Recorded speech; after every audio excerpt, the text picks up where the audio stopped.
इस स्टेज के ऊपर जनरल आसिम मुनीर की टीम तो ज़्यादा एम्बोल्डन हो गई है। उनको ये पता चला कि भी आप इमरान खान पे बस इतना ही शोर मचेगा। ये कंट्रोल मैकेनिज्म होते हैं और ये तब होते हैं मोस्ट लाइकली जब आपके पास पावर हाथ से निकल चुकी हो या आप डेस्परेट हो रही हो। पैनिक और सिस्टम जो है ना, वो लास्ट टाइम में मैंने कहा था, सिस्टम एक चीखे मार रहा है। इकोनॉमिकली आपका मुल्क कोलैप्स कर चुका है, कर रहा नहीं है, कर चुका है। छोटा सा हदफ भी पाकिस्तान तहरीक इंसाफ जो है वो हासिल नहीं कर सकी। अगर खुदा ना खास्ता खबर आए कि भी इमरान खान को हार्ट अटैक हुआ है और इमरान खान की डेथ हो गई है, तो भी पाकिस्तान तहरीक इंसाफ पे जनाजा ही उठाएगी और क्या करेगी। तो आपको लगता है कि पाकिस्तान तहरीक इंसाफ की पॉलिटिक्स इस क्राइसिस से मजबूत हुई है या कमजोर हुई? जो अवाम है and particularly the supporters of Khan, whether they part of PTI और नॉट, वो अब अनकंट्रोलेबल बन गए from any political party, and specifically obviously speaking about PTI. So I don't think कि जो टॉप ब्रास होगी वो कभी भी ये चाहेगी कि ये मारा जाए हमारी कस्टडी में। देखिए, क्या कोई टॉप ब्रास है पाकिस्तान के अंदर? ये सिर्फ जनरल आसिम मुनीर अकेले ही टॉप ब्रास है? टॉप ब्रास है, वो कंट्रोल में उस तरह से नहीं है, चीजें उनके हिसाब से नहीं चल रही। बैरिस्टर गौहर से भी और सलमान अकरम राजा से उन्होंने ये स्टेटमेंट दिलवाई कि जनाब इमरान खान की आंख इतनी इंप्रूव हो गई है, माशाल्लाह माशाल्लाह, इतनी ज्यादा इंप्रूव हो गई है। इंटरलॉक्टर्स है ना, देखिए वो हर बंदा अब बॉस को ये बता रहा है, सर फंस गई है, मैं हल करवा के दूंगा। ये चीजें धर्म भरम हो चुकी हुई हैं, आपकी बात नहीं लगने लगी। चीजें उनके हिसाब से तो बिल्कुल ठीक चल रही। वो कह लेंगे कि आसिम मुनीर शायद यहाँ इसलिए नहीं आ रहे, उनकी अंडरस्टैंडिंग थी कि यहाँ बोर्ड ऑफ पीस के फैसलों का वो वजन चाहते हैं कि शहबाज शरीफ पे पड़ जाए। वो म्यूनिख से वहाँ चले गए थे यूएई के बाद वो गुम हो गए हैं और वो यहाँ नहीं आ रहे। आपकी क्या अंडरस्टैंडिंग है कि इस वक्त क्या हो रहा है? Secretary of state Marco Rubio की जो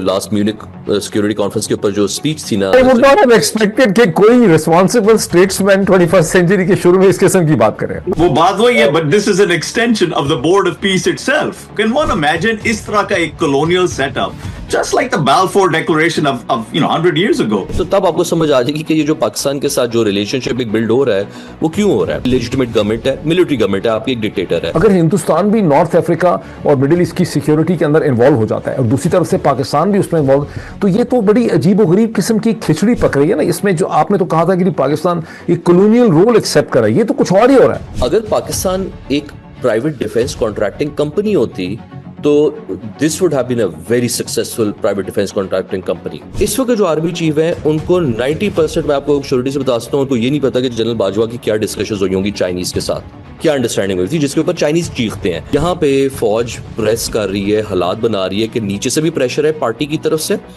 बहनों की तरफ से भी आए, सारों की तरफ से आए, एंड ये लोग कोई एक्सट्रैक्ट करा सके डील। अस्सलाम वालेकुम, this is Moid Pirzada in Washington. मुझे इस नशिस्त में 2 पाकिस्तानी ओरिजिन एकेडमिक्स ज्वाइन कर रहे हैं। मुझे प्रोफेसर हुसैन नदीम ज्वाइन कर रहे हैं, जो इस वक्त जॉर्ज वाशिंगटन यूनिवर्सिटी से मुंसलिक हैं। इससे पहले पाकिस्तान में इप्री के एग्जीक्यूटिव डायरेक्टर रह चुके हैं। अमेरिका की बहुत सी यूनिवर्सिटी से ताल्लुक़ रहा, येल से, ऑस्ट्रेलिया में भी पढ़ाते रहे, रिसर्च करते रहे। Very warm welcome to Hussain Nadeem. और मुझे ज्वाइन कर रहे हैं जनाब जुनैद अहमद, जो Lahore university of management sciences में पढ़ाते रहे, इंटरनेशनल पॉलिटिक्स एंड लॉ, और अभी करंटली अमेरिका में हैं और साउथ अफ्रीका की केप टाउन यूनिवर्सिटी जो है वहाँ पर पढ़ाते हैं। A very warm welcome to both of you. Hussain, मैं अगर बात का आगाज़ आपसे कर सकूं कि पाकिस्तान में इस वक्त जो एक पॉलिटिकल क्राइसिस है इमरान खान की बीमारी की वजह से, जिस तरह से इमरान खान की हेल्थ को, जिस इनसेंसिटिविटी से, जिस बेहसी से शरीफ ज़रदारी आसिम रजीन ने इसे हैंडल किया, बावजूद इसके कि बहुत बड़ी तादाद में लोगों ने खैबर पख्तूनख्वा और पंजाब की सड़कें बंद कर दी, सबाबी इंटरचेंज को बंद कर दिया गया, खैराबाद पुल को बंद कर दिया गया, एबटाबाद और रावलपिंडी के रास्ते मुनक़ता हो गए, डेरा इस्माइल खान, भक्कर, बहुत से रास्ते जो हैं वो बंद थे। उसके बावजूद जो सरकार थी उसके कान पे जूं नहीं रेंगी और इमरान खान को एक टर्शरी केयर हॉस्पिटल जो है इस्लामाबाद में, शिफा इंटरनेशनल तक उन्हें शिफ्ट नहीं किया गया। ये जो इस वक्त पॉलिटिकल क्राइसिस है इनसेंसिटिविटी का, इसे आप कैसे देख रहे हैं? तो देखिए, एक जो कॉन्सेप्ट है ना आपका पावर का और कंट्रोल का, ये 2 सेपरेट चीजें हैं। यहाँ पे जो नजर आ रहा है कि जब कोई एंटिटी पावरफुल होती है ना, तो वो इस किस्म की पैनिक शुदा हरकतें या एंजाइटी इंड्यूस्ड हरकतें नहीं करती। ये कंट्रोल मैकेनिज्म होते हैं और ये तब होते हैं मोस्ट लाइकली जब आपके पास पावर हाथ से निकल चुकी हो या आप डेस्परेट हो रहे हो। सो जो मैं जिस तरीके से इसको देख रहा हूँ, ये देख रहा हूँ कि सिस्टम के अंदर जो है ना, पाकिस्तान की एक बायोलॉजिकल पॉलिटिकल क्लॉक है और वो हर 3-4 साल बाद जो है ना वो बस रीसेट होना होता है उसने। वी सीन दैट लास्ट 70 सालों में। और वो अब फंस गई भी है। 3-4 साल मुकम्मल हो गए में है नए आर्मी चीफ के भी और एक कंट्रोल के भी। अब वो क्लॉक टिक हो रही है और उसके टिक होने के बाद जो है ना, जो जो एक डेस्परेशन, पैनिक, और सिस्टम जो है ना, वो लास्ट टाइम में मैंने कहा था सिस्टम एक चीखे मार रहा है because it needs to find a new normal. तो वो करने के लिए जो है ना, अब ये सारी आपके सामने तदबीरें चल रही हैं। अगर इनके पास पावर होती, कंट्रोल होता, चीजें चल रही होती, तो ये ना होता। इस वक्त अगर आप सिर्फ एक चीज देख लें, डेटा पॉइंट मैं आपको दे दूं, इकोनॉमिकली आपका मुल्क कोलैप्स कर चुका है, कर रहा नहीं है, कर चुका है। जो हम देख रहे हैं वो एक कोलैप्स हुए हुए मुल्क के जो जो आउटकम्स होते हैं, जो सिम्टम्स होते हैं, वो हैं ये। आपका पॉलिटिकल कोलैप्स हो चुका हुआ है। आपका पॉलिटिकल पार्टीज, चाहे वो पीएमएलएन हो, पीपल्स पार्टी हो, पीटीआई हो, वो कोलैप्स हो चुकी हैं पॉलिटिकल पार्टीज। पीटीआई भी आप कह रहे हैं कि कोलैप्स हो चुकी है? 100%। देखिए, जब जब भी आपकी एक मिलिट्री इंटरफेरेंस आती है किसी भी पॉलिटिकल सिस्टम में, चाहे वो इन फेवर हो या अगेंस्ट हो, इन फेवर जिस तरह से आजकल पीएमएलएन के हैं, वो भी आपकी इस सारा जब सिचुएशन चेंज होगी तो पीएमएलएन भी सर्वाइव नहीं करेगी पार्टी, पीटीआई फिर भी शायद कर जाएगी कुछ किसी फॉर्म के अंदर। मगर ये पार्टीज के अंदर जो पिछले काफी सालों से, और खासतौर पर जो पिछले 3 सालों में हुआ है, पॉलिटिकल पार्टी और पॉलिटिकल स्पेस भी कोलैप्स किए। और तीसरी सबसे बड़ी चीज आपकी वो है social space, the society, the civil society. उसमें आपकी जो इंटेलेक्चुअल स्पेस है वो आपकी कंप्लीटली क्रैश कर चुकी हुई है। कि जब आप एक इंटेलेक्चुअल्स को बात नहीं करने देंगे, या आप उनको खरीद के उनसे कोई स्पेसिफिक बात कराएंगे, या मीडिया को आप पे ऑफ करेंगे, और आप हर लेवल के ऊपर आपकी सोशल मीडिया इंटेलेक्चुअल स्पेसिस को जब आप टेक ओवर करेंगे, तो वो उसके बाद एक ढांचा रह जाएगा, मगर वो क्रैश कर चुके हुए हैं। जो अभी हम पाकिस्तान पे जो चीजें देख रहे हैं, लोगों को इस चीज का अंदाजा नहीं है, मगर एक छोटा सा कॉन्सेप्ट है, वो है frog in the boiling water syndrome.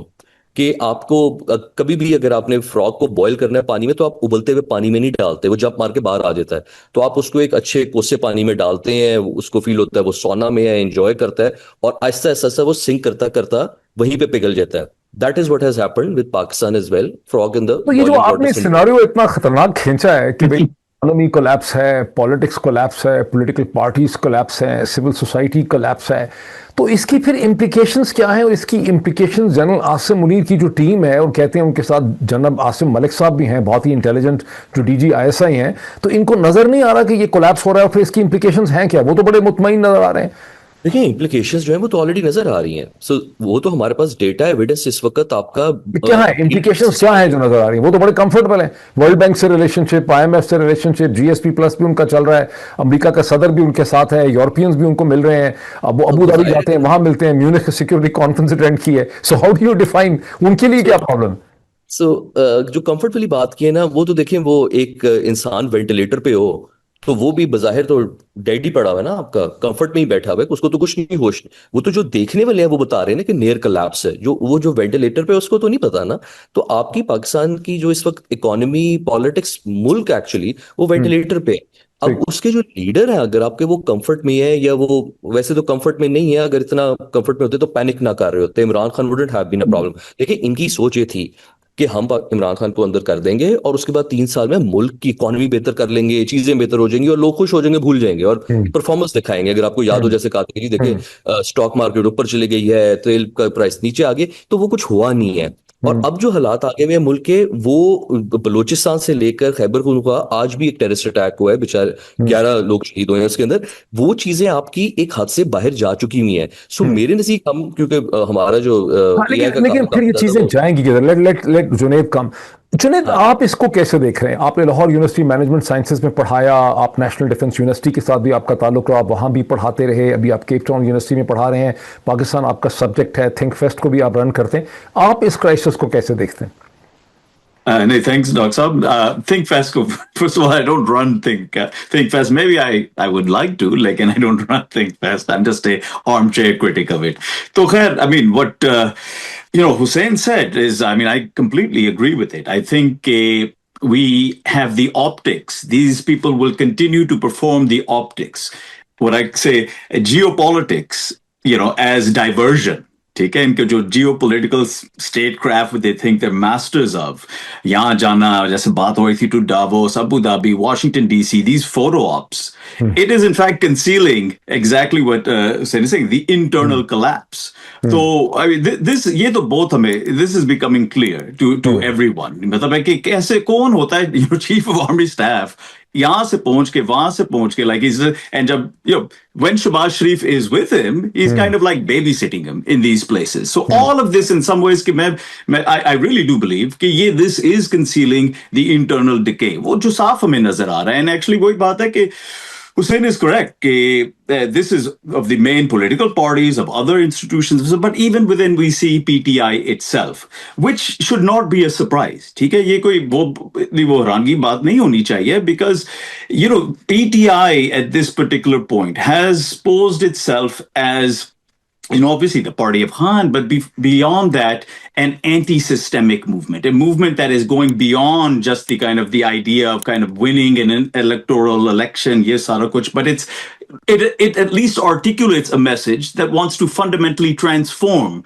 the political system in Pakistan. Now, uska masla phir ye hota hai कि you have to really read up on how you build such a movement, क्या उसकी organization होनी चाहिए, और and the expectation, like वो बात है अपने खान साहब के साथ जब वो invoke करता है Mandela and the ANC, you really have to study these movements. उनमें collaborators, lots of collaborators थे, but at some point you figure out very quickly who those are and how to build a much more unified, much more coherent organization. तो मेरा में यही situation है कि इस वक्त the movement, which is obviously the one posing itself as the one that challenges both the military authoritarian as well as बाकी जो family dynasties हैं PPP और PMLN के, उसके अब इस वक्त वो मसले भी चल रहे हैं, and I really think कि इस वक्त वो स्टडी करना जरूरी है कि इस तरह के जो मूवमेंट्स रहे हैं historically and even contemporary ones,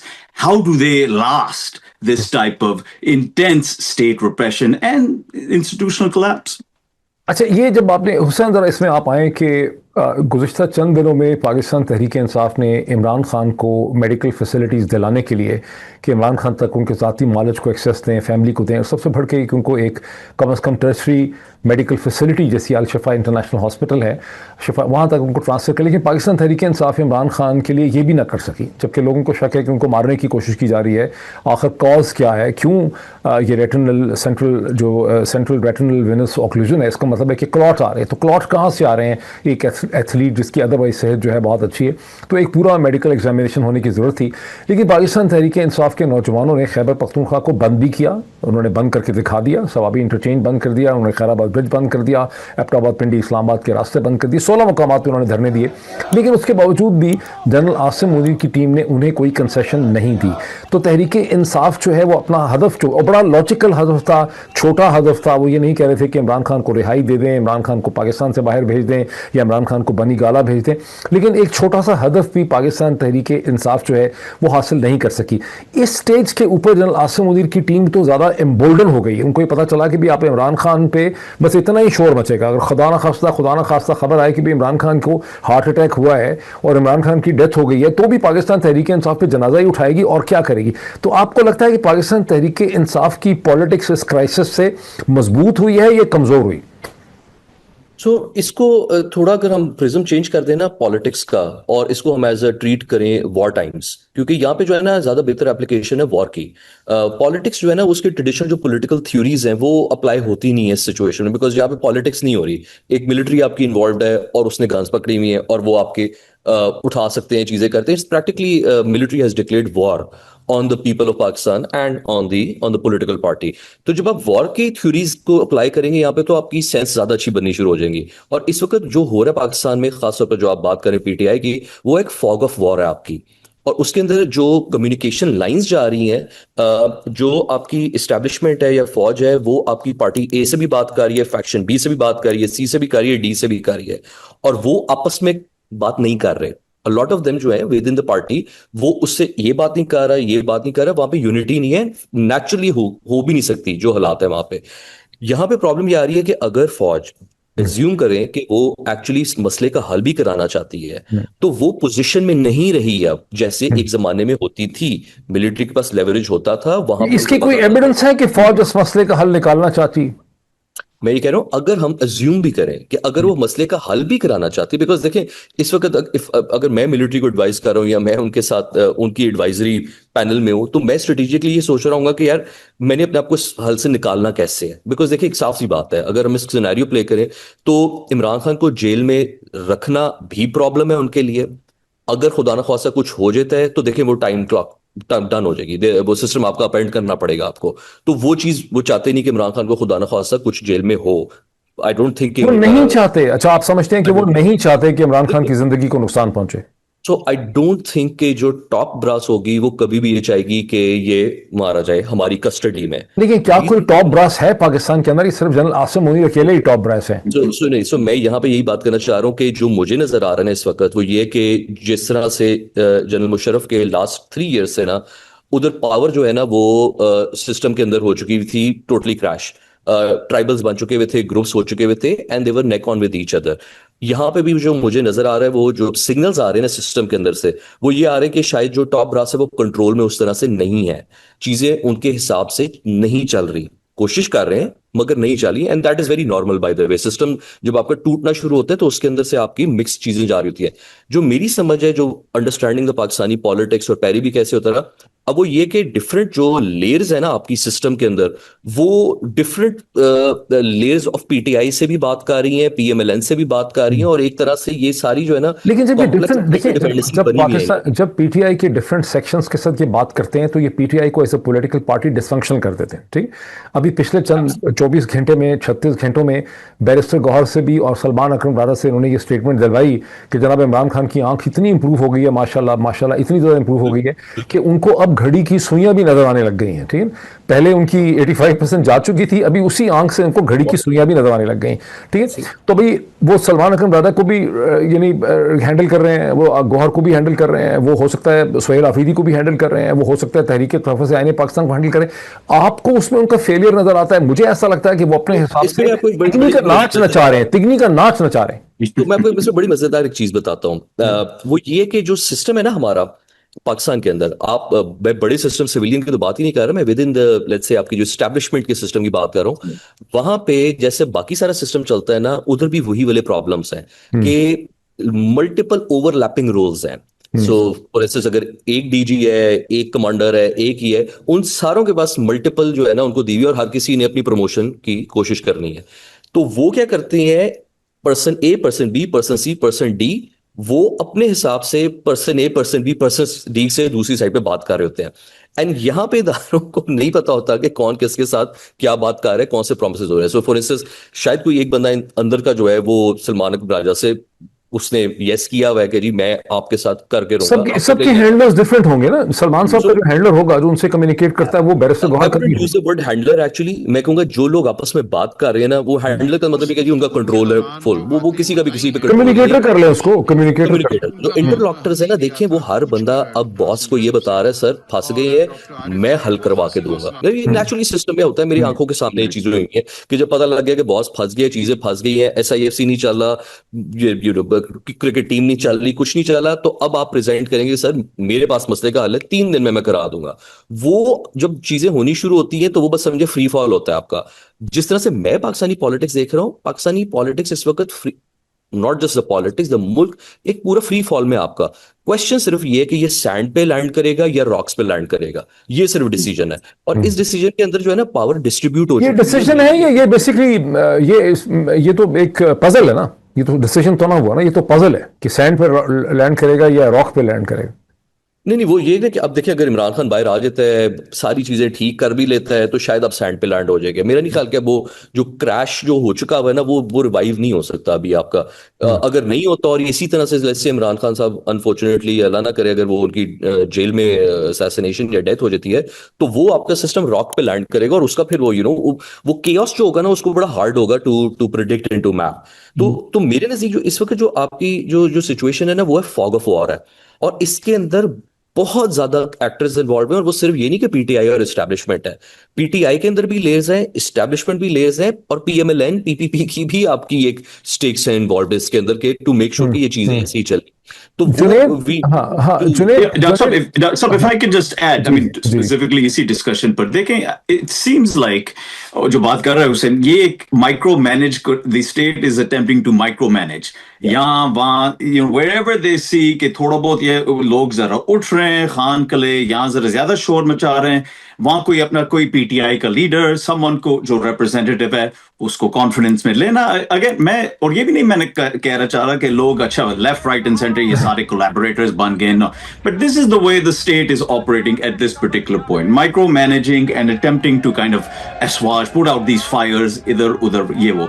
बात वही यही है कि जो मैं पहले कह रहा था कि what is happened now, it seems कि जो अवाम है, and particularly the supporters of Khan, whether they're part of PTI or not, वो अब uncontrollable बन गए from any political party, and we're specifically obviously speaking about PTI. So though the leadership of PTI is also put in a position कि either it reflects वही अवाम का जो है passion इस वक्त, which is completely with Imran Khan, जो खैबर पख्तूनख्वा में हमें नजर भी आ रहा है। बिल्कुल, so much so कि वही बात है कि as soon as they detect even a little bit कि कोई लीडर जरा थोड़ा बहुत जरा कमजोर हो रहा है, is becoming too soft with the power structure, they become very angry. You will see this all over the place. बात वही है कि right now, I mean, the good thing is कि अभी तक it's as it always has been, non-violent, एक peaceful ये है sentiment throughout the country. लेकिन I've always said कि ये contradictions have not started now. They have always been there.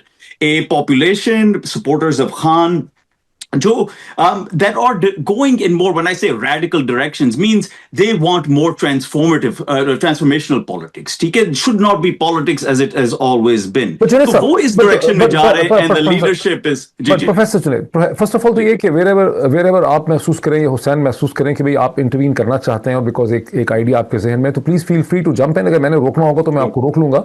Late the discussion be interactive. मेरे जहन में आपको सुनते हुए सवाल ये पैदा होता है कि जो टर्बुलेंस है, जो तलातुम है पॉलिटिक्स का और यूथ का, वो हमें या तो केपी में नजर आ रहा है या वो हमें बलोचिस्तान में नजर आ रहा है, और किसी हद तक हमने वो जोशो खरोश जो है वो कराची में देखा है जब सुहेल आफरीदी वहां गए।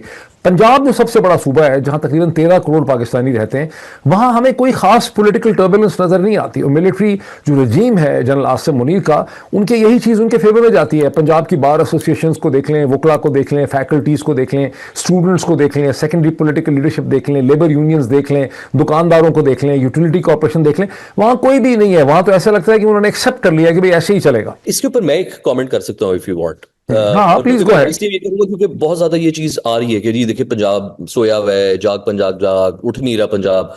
देखिए थोड़ी सी जरा डीपर अगर पंजाब की पॉलिटिक्स इसमें जरा जाए ना, तो you also understand certain things कि हर इलाके के जो पॉलिटिकल सोशल स्ट्रक्चर्स डेवलप हुए हैं, इकोनॉमिक स्ट्रक्चर्स डेवलप हुए हैं, वो बहुत डिफरेंट है। चेंज के जो मेट्रिक हैं वो हर जगह एक तरह नहीं आनी। बलोचिस्तान में ट्राइबल स्ट्रक्चर है, कंप्लीटली ज्योग्राफिकली आइसोलेटेड, वहां पे अगर आपके ऊपर अटैक हुआ है तो आपने वापस अटैक बैक ही करना है गन्स के साथ।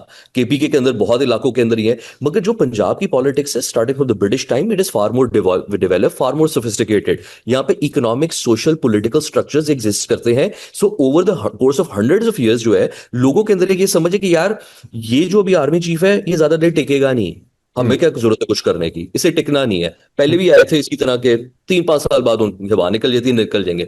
सो पंजाब के अंदर एक चीज इनबिल्ट हुई भी है कि यार समटाइम्स जब स्टॉर्म आ रहा हो तो आप हेड डाउन करें, लेट द स्टॉर्म पास, और जब वो स्टॉर्म चला जाएगा तो फिर हमने जो करना होगा कर लेंगे। तो वो ये कि वो कौम बुजदिल है या वो कौम जो है वो उठ नहीं रही इमरान खान के लिए। देखिए जब वोट डालने आए थे सारे निकले थे बाहर। उनका आइडिया ऑफ चेंज ये है कि हमारे सोशल स्ट्रक्चर्स, पॉलिटिकल स्ट्रक्चर्स के अंदर इनविजिबल पावर जो प्ले होती है, देखिए पंजाब में होती है आपकी, और वो कैसे होती है थोड़ी सी मैं आपको एग्जांपल देता हूं कि आपकी जो मार्केट्स है ना वो रिस्पॉन्ड करना शुरू करती हैं। और जो मार्केट्स है ना, जो आपकी अकबर मार्केट हो गई, लिबर्टी मार्केट हो गई, ये जितनी मार्केट्स हैं यहां से आपकी जाना शुरू होती है परसेप्शन, और नीचे से लेकर ऊपर तक जो चेन है ना, फूड ऑफ चेन में आपकी, वो जिसमें डीएमजीज भी हैं, आर्मी चीज भी है, वो मार्केट से सारी पास ऊपर तक जाती है कि चीजें धर्म भरम हो चुकी हुई हैं, आपकी बात नहीं लगने लगी। यहां से प्रेशर आपके बिल्ड होते हैं पंजाब की। ये तो देखिए आप शुरू से ये बात कह रहे हैं कि चीजें धर्म भरम हो चुकी हैं। धर्म भरम होने की एविडेंस क्या है और फिर धर्म भरम होने के बाद होगा क्या? ये तो हम पाकिस्तान में मसलसल 50 साल से यही सुन रहे हैं कि चीजें खराब हो रही हैं, खराब हो रही हैं, खराब हो रही हैं। लेकिन अगर आप जनरल्स के पॉइंट ऑफ व्यू से देखें, ठीक है उनके डीएचएस और ज्यादा खूबसूरत हो गए हैं, उनके कैंटोनमेंट्स और ज्यादा, उनकी बेहतर सड़कें हैं, तो चीजें उनके हिसाब से तो बिल्कुल ठीक चल रही हैं।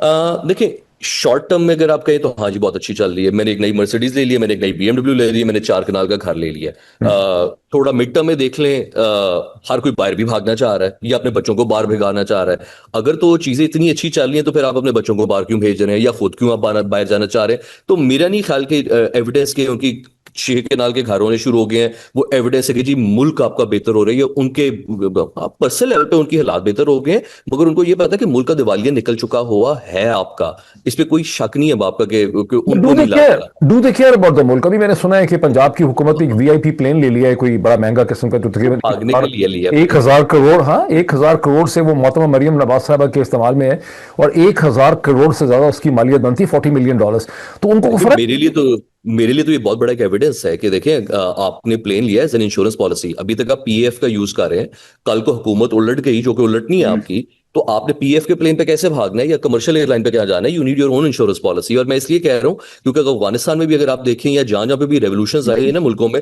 वहां पे कुछ महीने पहले प्लेन्स आ चुके होते हैं आपके, या लीज के ऊपर आके पार्क हुए होते हैं या खरीदे होते हैं। तो मैंने जब ये न्यूज पढ़ी तो मेरे लिए तो बड़ा बड़ा क्लियर कट सिग्नल था इसका कि हालात खराब हो चुके हैं आपके, के प्लेन आ गया है। जी जुनेद।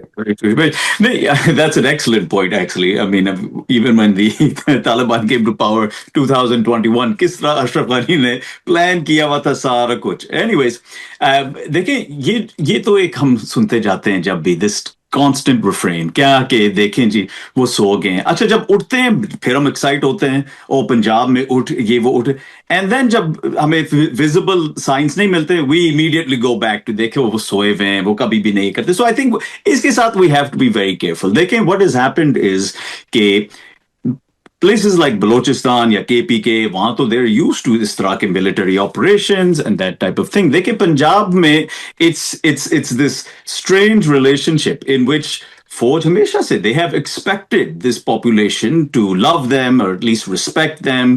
And फिर जो वही बात है, मैं अक्सर सोचता हूँ कि यार why such a brutal response by the state towards even Imran Khan.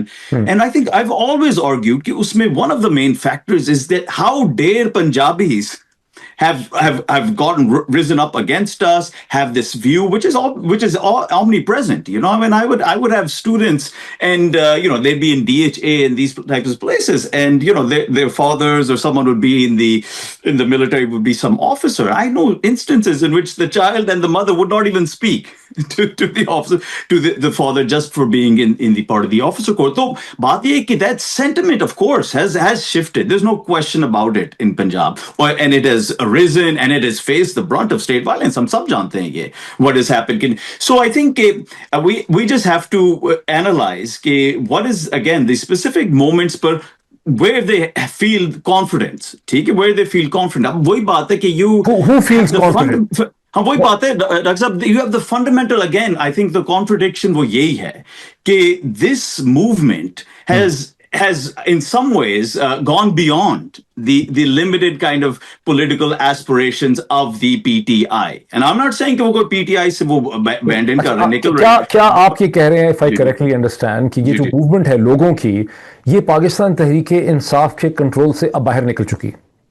It seems like it. It seems like it. वही मैं डॉक्टर साहब मैं ये भी कह रहा हूँ कि you have obviously very different leaders as well within. Like one of the persons जिसको मैं काफी highlight करता हूँ is someone like Senator Mushtaq Ahmed Khan. ठीक है. Now he has come from the kind of the Palestine solidarity movement. He heroically went on the flotilla to Gaza, and if you hear him, I mean his statements in defense of Khan, in defense of justice in the country, I mean he's one of a kind in that sense. So the only reason I'm raising him is that you have these voices again that are not necessarily narrowly part of PTI, लेकिन जो express कर रहे हैं, जो articulate कर रहे हैं that mass sentiment. So वही बात है, coming back to kind of the historical way, you are in some ways, and I think Hussein is right, look at this in type of a war framework. You're like at the pre-insurgency phase, ठीक है, what we would call in the anti-colonial. मैं आपसे agree करता हूँ कि unfortunately this is very unfortunate even for the Pakistan's military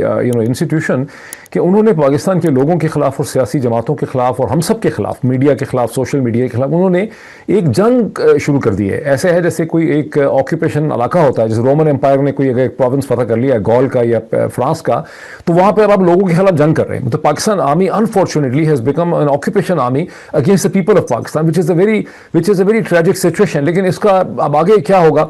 Hussain, अभी इन्होंने बात कर दी सेनेटर मुश्ताक हुसैन साहब की, इन्होंने बात कर दी गाजा के फ्लोटिला की। अब शहबाज शरीफ साहब जो हैं और इसहाक डार दोनों पहुंच रहे हैं 18 तारीख की रात को वाशिंगटन में बोर्ड ऑफ पीस की मीटिंग अटेंड करने के लिए। उसके बाद पैलेस्टाइन के हवाले से एक यूनाइटेड नेशन सिक्योरिटी काउंसिल की मीटिंग है मुस्लिम ममालिक की, जो वेस्ट बैंक की जो एनेक्सेशन के हवाले से खतरा है इसराइल का, जो उन्होंने नया एक लैंड रजिस्ट्रेशन एक्ट निकाला है इसराइली कैबिनेट ने, उसके हवाले से मीटिंग के लिए इसहाक डार साहब पहुंचे।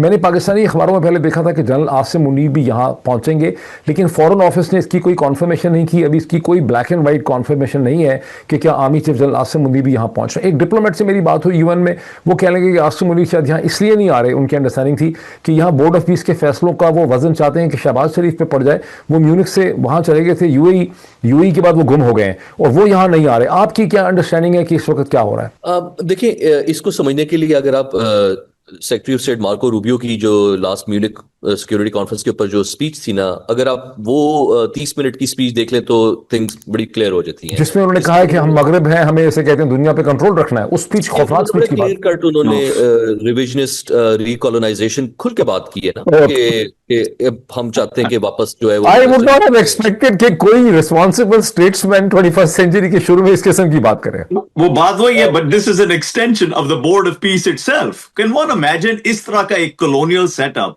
Just like the Balfour declaration of 100 years ago, same.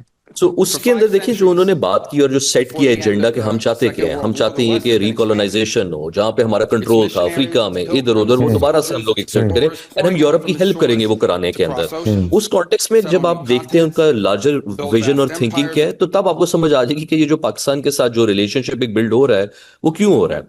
वो इस वजह से हो रहा है कि उन्होंने इस वक्त देखा है कि वहां पे एक डेस्परेट इलेजिटिमेट गवर्नमेंट है, मिलिट्री गवर्नमेंट है, आपकी एक डिक्टेटर है, उसको कंट्रोल करना, उसके साथ शॉर्ट टर्म एंगेजमेंट करना बहुत आसान हो जाता है। आप फौज भिजवाना चाहते हैं फौज भिजवा दें, आप क्रिटिकल मिनरल लेना चाहते हैं वो ले लें, आप बेसिस चाहते हैं वो ले लें, तो उनको सूट करता है। हमारा इनिशियल ख्याल था कि जो जब ट्रम्प गवर्नमेंट आएगी, क्योंकि ये बहुत हैवी ऑन डेमोक्रेसी थे, तो शायद इनका इंटरेस्ट होगा कि जो दुनिया से आप बाहर निकलें, दुनिया में जमहूरियत हो, चीजें हो, let it be on their own. Unfortunately इन्होंने जो अपनी अब एक जो नया टेम्पलेट बनाया उसके अंदर इनके नजदीक जो है वो इनको कॉलोनीज चाहिए, but very low maintenance colonies. देखिए एक कॉलोनीज थी आपकी ब्रिटिश एरा के टाइम की, कि आप कॉलोनियल फोर्स आई, उन्होंने इन्वेस्टमेंट्स की, रेल बनाया, ये बनाया, वो बनाया, चीजें की, और फॉर रॉन्ग रीजंस, बट उन्होंने चीजें वगैरह डेवलप करनी शुरू की, पोस्टल सिस्टम एक्सेट्रा। अब जो कॉलोनी आई है जो ये करना चाह रहे हैं, वो ये करना चाह रहे हैं टोटल एक्सट्रैक्शन, कि हमने आपको कुछ देना नहीं है, हम आपको लो मेंटेनेंस पे रखेंगे, मगर हमें वो कुछ चाहिए जो आप अपनी हड्डियों से भी उतार के देंगे तो देंगे। वो साइन किया आपने बेसिकली एक एग्रीमेंट, जिसको मेरी समझ से बाहर है, somebody who's written a book on US foreign policy on Pakistan, कि आप सेलिब्रेट कर रहे हैं पाकिस्तान के, जी हमारे अमेरिका के साथ ताल्लुकात बहुत जबरदस्त हो गए, और उसका एक सबसे बड़ा एविडेंस जिसको मेरे लिए शॉक था वो ये था कि अमेरिका की जो इस वक्त काउंसिल चार्ज अफेयर्स हैं नैटली बेकर, उन्होंने पोस्ट किया हुआ है अपने पाकिस्तान और यूएस की रीसेंट अचीवमेंट्स में कि वो KFC की ओपनिंग कर रही हैं। They're celebrating that as a great achievement in American commercial US Pakistan commercial ties. ये चीज जो है ना, ये मेरे लिए एक शॉकिंग है और मेरे लिए एक सबसे बड़ा एविडेंस है। देखिए we work on predictions and we work on analytics, and हमारे लिए सिग्नल्स जो है वो बड़े इंपॉर्टेंट होते हैं। कि एक यूएस एम्बेसी की ऑफिशियल वीडियो में अगर KFC का फीता काटने के ऊपर आप उसको क्लेम कर रहे हैं, तो आप समझे आपकी गेम ओवर हो चुकी हुई है। सो मेरे नजदीक जो है ना, ये जो सिग्नल्स अब आपके आ रहे हैं, आपने अपना रोल एज अ कॉलोनी के तौर पे एक्सेप्ट किया, और वो क्यों किया? बिकॉज पाकिस्तान की जो एक जियो पोलिटिकल रूलिंग एलीट है, अनफॉर्चुनेटली वो ऑब्सेस्ड है आपकी जियो पॉलिटिक्स से। They are totally obsessive geopolitics, because ये खुद कुछ कर नहीं सकते ना, फैक्ट्रियां बनाते हैं ना चीजें हाँ, कैसे। लेकिन मैं इसमें इसी चीज़ में जुनेद, अगर आप सुन रहे हैं कि हुसैन ने क्या कहा है, तो आपने ये भी पढ़ा होगा गुज़श्ता चंद हफ्तों में इंक्रीजिंग कमेंट है कि साउथ टू साउथ जो पावर्स हैं, जो मिडिल पावर्स हैं, जैसे पाकिस्तान है, सऊदी अरब है, इज़राइल है, ईरान है, टर्की है, ख़ास करके टर्की है, इन सब के दरमियान में भी एक डिफरेंट किस्म की मिलिट्री एंड डिफेंस इक्वेशंस जो हैं वो खड़ी हो रही हैं। एक तरफ इज़राइल ने सोमालीलैंड को एक्सेप्ट कर लिया, वो सोचते हैं कि इज़राइल, मुत्तहिदा अरब इमारात, इथोपिया और सोमालीलैंड मिल के रेड सी के ऊपर वो चाहते हैं कि एक मैरीटाइम कंट्रोल रखा जाए और यूनाइटेड स्टेट्स को ये कहा जाए कि आपकी अब कोई यहाँ पे नेट सिक्योरिटी की ज़रूरत नहीं है, हम यहाँ सिक्योरिटी प्रोवाइड कर सकते हैं। And this is in the south of Saudi Arabia. Saudi Arabia को और तुर्की और कतर को ये परेशानी है कि यहाँ इसराइल का और यूएई का रोल बढ़ जाता है। वो पाकिस्तान की तरफ देख रहे हैं कि पाकिस्तान को भी यहाँ पे इन्वॉल्व किया जाए, और उससे चंद महीने पहले हम देखते हैं 2025 के आखिर में कि पाकिस्तान जो है वो एक स्ट्रेटेजिक रिलेशनशिप डिफेंस का साइन करता है सऊदी अरब के साथ। उसके बाद पाकिस्तान की तरफ से दावा किया जाता है कि हम अपने F-17 बेचेंगे, सऊदी अरब को बेच रहे हैं, हम लिबिया को बेच रहे हैं, हम सूडान को बेच रहे हैं। तो ये भी एक चीज़ हो रही है जहां हुसैन कह रहे हैं कि पाकिस्तान ने एक कॉलोनियल रोल जो है एक्सेप्ट कर लिया है अमेरिकन सिस्टम के अंदर। वहाँ ये जो मिडिल पावर्स हैं ये अपने भी डिफेंस रिलेशन, ये पहली दफ़ा है ना कि हम सुन रहे हैं कि पाकिस्तान जो है वो मशरक़ वस्ता की या नॉर्थ अफ्रीका की सिक्योरिटी अरेंजमेंट्स का भी हिस्सा बनने चला है। इसको आप कैसे देखते हैं? बलूचिस्तान के भी कितने सारे के पास में I mean, वही बात, I mean, this again, मेरा तो ख्याल में this is an extension, अब हमें नजर आ रहा है in a very raw and naked way. लेकिन ये तो पूरा history ही यही है कि पाकिस्तान फौज has always seen one of its duty, one of the things that it extracts rent from is protecting the Gulf monarchies, even the Jordanian monarchy for that instance. So, ये जो Pakistan, for example, Saudi Pact. Now, this was important for both parties. देखिए, Pakistan, the Pakistani military were always concerned कि जब उन्होंने 2015 में फैसला लिया कि नहीं, हम we're not going to directly help participate in a war, the Saudi war in Yemen. तो उस वक्त आप लोगों को याद होगा उस तरह की वो गालियां दे रहे थे Pakistani, both the Saudis and the UAE. तो ये भी उस वक्त से परेशान थे, and now this kind of Pakistan-Saudi defense pact reassures everyone. So that ये तो एक पुराना रोल है उनके से पैसे भी क्या, I mean, I don't know, the investments sometimes it's very exaggerated what is coming from there right now. बस लेकिन हमारा कम से कम वो जो export labor, उनके remittances, वो सारा ठीक होना चाहिए। क्लेम ये किया गया है कि हम $35 बिलियन की डिफेंस रिलेटेड एक्सपोर्ट्स एक साल में करेंगे आने वाले साल। Well, बात यह है कि I think that is an exaggeration. I actually don't even think that's going to happen. वो तो मतलब है कि these types of hyperbolic assertions के ये वो होगा. But again, it comes back to what we've been saying. This is like the idea कि this global kind of geopolitical player that is so important or so essential. पहले तो ठीक है, just in the Gulf, and ये वो देखो अब North Africa में भी I'm becoming so relevant. And बात वही है कि this is also happening. What you were saying, Moitab, at the point in which Gulf countries के अंदर, obviously this rift is happening, obviously by the UAE-Israel axis, what one scholar calls the axis of secessionists. इस तरह के they're trying to destabilize all of these countries, support these secessionist groups, versus these, I don't know what you can call them, the Sunni axis, Saudis, the Pakistanis, the Turks, and so on. So ये भी एक बहुत बड़ा एक tectonic plate का ये tectonic shift हो रहा है वहाँ, but Pakistan again is trying to, as always, is trying to play all sides. ठीक है, and I don't normally use this because लेकिन हुसैन ये देखिए ना कि जब जुनैद ये कहते हैं, प्रोफेसर जुनैद ये कहते हैं कि पाकिस्तान हमेशा गल्फ मोनार्कीज को सिक्योरिटी प्रोवाइड करने के लिए उसका एक रोल रहा है, या ख्वाहिश रही है, या एम्बिशन रही है, लेकिन अभी इसमें नई कॉम्प्लेक्सिटी ये हो गई है कि जीसीसी के अंदर मुत्तहिदा अरब इमारात, MBZ और MBS, ये दोनों एलाइज थे। इनफैक्ट MBZ जो हैं उन्होंने MBS का जो राइज है पॉलिटिकल, उसमें भी उन्होंने उनको बड़ा इनकरेज किया और उनको बड़ा गाइड किया। और MBZ की उम्र 60 समथिंग है, 62 ईयर्स के हैं वो, प्रॉब्ली MBZ जो हैं वो MBS जो हैं वो जवान है। लेकिन जो नई चीज़ इसमें पड़ी है कि एक फॉल्ट लाइन इमर्ज कर गई है नॉर्थ अफ्रीकन और यमनी पॉलिटिक्स और सूडान के इशू में, between Saudi Arabia and between the मुत्तहिदा अरब इमारात। और अब सऊदीज़ को पहली दफ़ा ये महसूस हुआ है कि मुत्तहिदा अरब इमारात जो उनको अब्राहमिक अकॉर्ड में लेकर जाना चाहता था, वो खुद एक्चुअली इजराइल के बहुत करीब हो गया। अब इसमें तीसरी चीज़ जो मैंने इसके पहले जब कमेंट किया तो मैंने उसको मेंशन नहीं किया कि जहां इसराइली सोमालीलैंड को रिकग्नाइज करते हैं, वहां मुत्तहिदा अरब इमारात और सऊदी और जो इसराइलीज़ हैं वो इंडिया के ऊपर भी काउंट कर रहे हैं। अब इंडिया एक बहुत बड़ी पावर है, जिसका कि डिफेंस बजट बहुत ज़्यादा है, उनकी एक ब्लू ओशन वो नेवी भी खड़ी करने की कोशिश कर रहे हैं, अगर हिंदुस्तान भी नॉर्थ अफ्रीका और मिडिल ईस्ट की सिक्योरिटी के अंदर इन्वॉल्व हो जाता है और दूसरी तरफ से पाकिस्तान भी उसमें इन्वॉल्व, तो ये तो बड़ी अजीब और गरीब किस्म की खिचड़ी पक रही है ना। इसमें जो आपने तो कहा था कि पाकिस्तान एक कॉलोनियल रोल एक्सेप्ट कर रहा है, ये तो कुछ और ही हो रहा है। नहीं, सो कॉलोनियल रोल ही है और उसके अंदर सब कॉलोनियल भी तो है ना, आप कॉन्ट्रैक्टिंग कर रहे हैं। सो इसकी मैं थोड़ी सी इसके साथ जुनेद जो ने जो बात की ना उसके साथ ऐड ऑन करता हूं and to respond to you as well on this. अगर पाकिस्तान एक प्राइवेट डिफेंस कॉन्ट्रैक्टिंग कंपनी होती तो this would have been a very successful private defence contracting company. 30-40 billion dollar आपकी वर्थ होती, दुनिया की हर जगह प्लग हुए हो। पाकिस्तान के लिए अनफॉर्चुनेट हुआ है कि पाकिस्तान एक मुल्क है, ठीक है, वो जब आप मुल्क I like this characterization कि अनफॉर्चुनेटली पाकिस्तान एक मुल्क है, कंपनी नहीं। सो फॉर द मे भी शरीफ जरदारी और आसिम, जनरल आसिम इसको एक अब कंपनी ही समझते होंगे। हाँ, अगर तो देखिए आप एज कॉन्ट्रैक्टिंग कंपनी के तौर पे ऑपरेट तो पाकिस्तान उसी तरह हो रहा है ना कि आपको बेस चाहिए बेस ले लें, फौज चाहिए फौज ले लें, इवन एटॉमिक बॉम्ब चाहिए वो भी ले लें जो हमने सऊदियों को ऑफर किया हुआ for a few billion dollars. So as a company ये सारी चीजें would have made Pakistan one of the top contracting companies in the world, defence company. As a country मगर this has made Pakistan a failed state, because जो country के dynamics हैं उसमें है people first, कि लोगों का क्या है, अवाम का क्या है, इंस्टीट्यूशंस का क्या है, सॉवरेनिटी का है। देखिए बहुत ज्यादा लोग कहते हैं जी हमारी बड़ी, देखिए जी हमने तबाहियां फेरी हुई, हम इधर भी चाइना का रिलेशन बैलेंस कर रहे हैं, हम अमेरिका का कर रहे हैं। देखिए आप हर किसी को यस कर रहे हैं, हर किसी को आप यस कर रहे हैं और आपको सॉवरेनिटी की कोई टेंशन नहीं है। जब आपको सॉवरेनिटी की कोई प्रॉब्लम ना हो और आपने हर किसी को यस कर रहे हैं और कहेंगे कि जी देखी जाएगी, जब आएगी ना तो फिर जो बंदा होगा यहाँ पे वो फारूक हो चुका होगा, मैं आऊंगा मैं कहूंगा जी मुझे तो पता ही नहीं कि क्या पीछे डील्स हुई है। जब ये आप ऑपरेट करो तो आप ऐसे ऑपरेट कंट्री के तौर पे नहीं कर रहे होते, आप ऑपरेट पहले करता था पाकिस्तान एज एन इंस्टीट्यूशन के तौर पर। एक फौज का इंस्टीट्यूशन था, वो एक मेन मसल होता था, उसकी एक इंस्टीट्यूशनल मेमोरी थी। जो पिछले 10-12 साल में जो मैंने इवॉल्व होते हुए देखा है वो ये हो गया कि आपकी जो इंस्टीट्यूशनल मेमोरी है ना वो कोलैप्स हो गई है। हर नया इसका क्या मतलब है? आप कह रहे हैं कि फौज की इंस्टीट्यूशनल मेमोरी कोलैप्स हो गई है, का क्या मतलब? मैं इसके बारे में एक्सप्लेन करता हूं आपको कि जो इदारे होते हैं ना, जिस तरह से अफवाज पाकिस्तान है या आपके डीएमजीज हैं या ये इंस्टीट्यूशंस हैं, इनके अंदर जो है ना एक टैसिट नॉलेज होती है और वो बिल्ड होती है डिसीजन से, और उसकी डिसीजन की ट्रेसेबिलिटी होती है ऑल द वे फ्रॉम 1947 में कौन सा प्रोजेक्ट हुआ था, उसके ऊपर क्या डिसीजन होती है।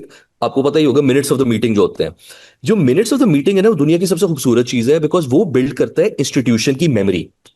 और over the period of time Pakistan का इंस्टीट्यूशंस और स्ट्रक्चर्स बहुत स्ट्रांग थे, बिकॉज वो इंस्टीट्यूशनल मेमोरी बिल्ड होती थी, मिनट्स ऑफ द मीटिंग, ये वो फाइलें जिनको हम कहते हैं, उससे आपकी ब्यूरोक्रेसी और इंस्टीट्यूशंस बिल्ड होते हैं।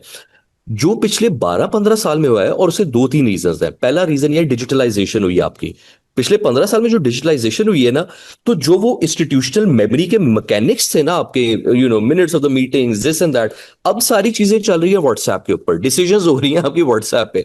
व्हाट्सएप की डिसीजंस को आपने किस तरीके से इनकोड करना है विद इन द इंस्टीट्यूशंस। सो हो क्या रहा है कि जो सुबह 9 से 4 बजे तक जो दफ्तर लग रहे हैं, पी ब्लॉक से एस ब्लॉक, उधर जो चीजें हो रही हैं वो मैटर ही नहीं करती, क्योंकि जो शाम को मिनिस्टर साहब या आर्मी चीफ घर जाके व्हाट्सएप के ऊपर डिसीजंस ले रहे हैं वो हो रही है और उनकी कोई ट्रेसेबिलिटी नहीं है।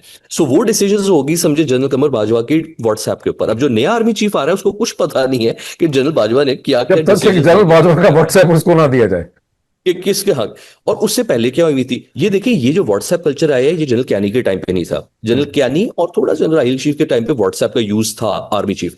बाय द टाइम अब जो करंट है डिसीजंस व्हाट्सएप के ऊपर हो रही है, जिसका सबसे बड़ा प्रॉब्लम है जो हमारे जीनियस को नहीं समझ आ रही कि आपकी इंस्टीट्यूशनल मेमोरी कोलैप्स हो गई है, डिसीजन मेकिंग कोलैप्स हो चुकी है। अब उसकी वजह से क्या हो रहा है, आपका मुल्क के अंदर हर 2-3 साल बाद रीसेट हो रहा है, और जो जो नीचे चेंज होता जा रहा है, डीजीएमआई, डीजीएमओज, डीजी एनालिसिस, एबीसीडी, हर के साथ रीसेट हो रहा है, एक नया व्हील डेवलप हो रहा है। पूरे सिस्टम को आपने तबाह बर्बाद हो चुका हुआ है आपका, कुछ इनकी अपनी वजह से और कुछ डिजिटलाइजेशन और उसी वजह से।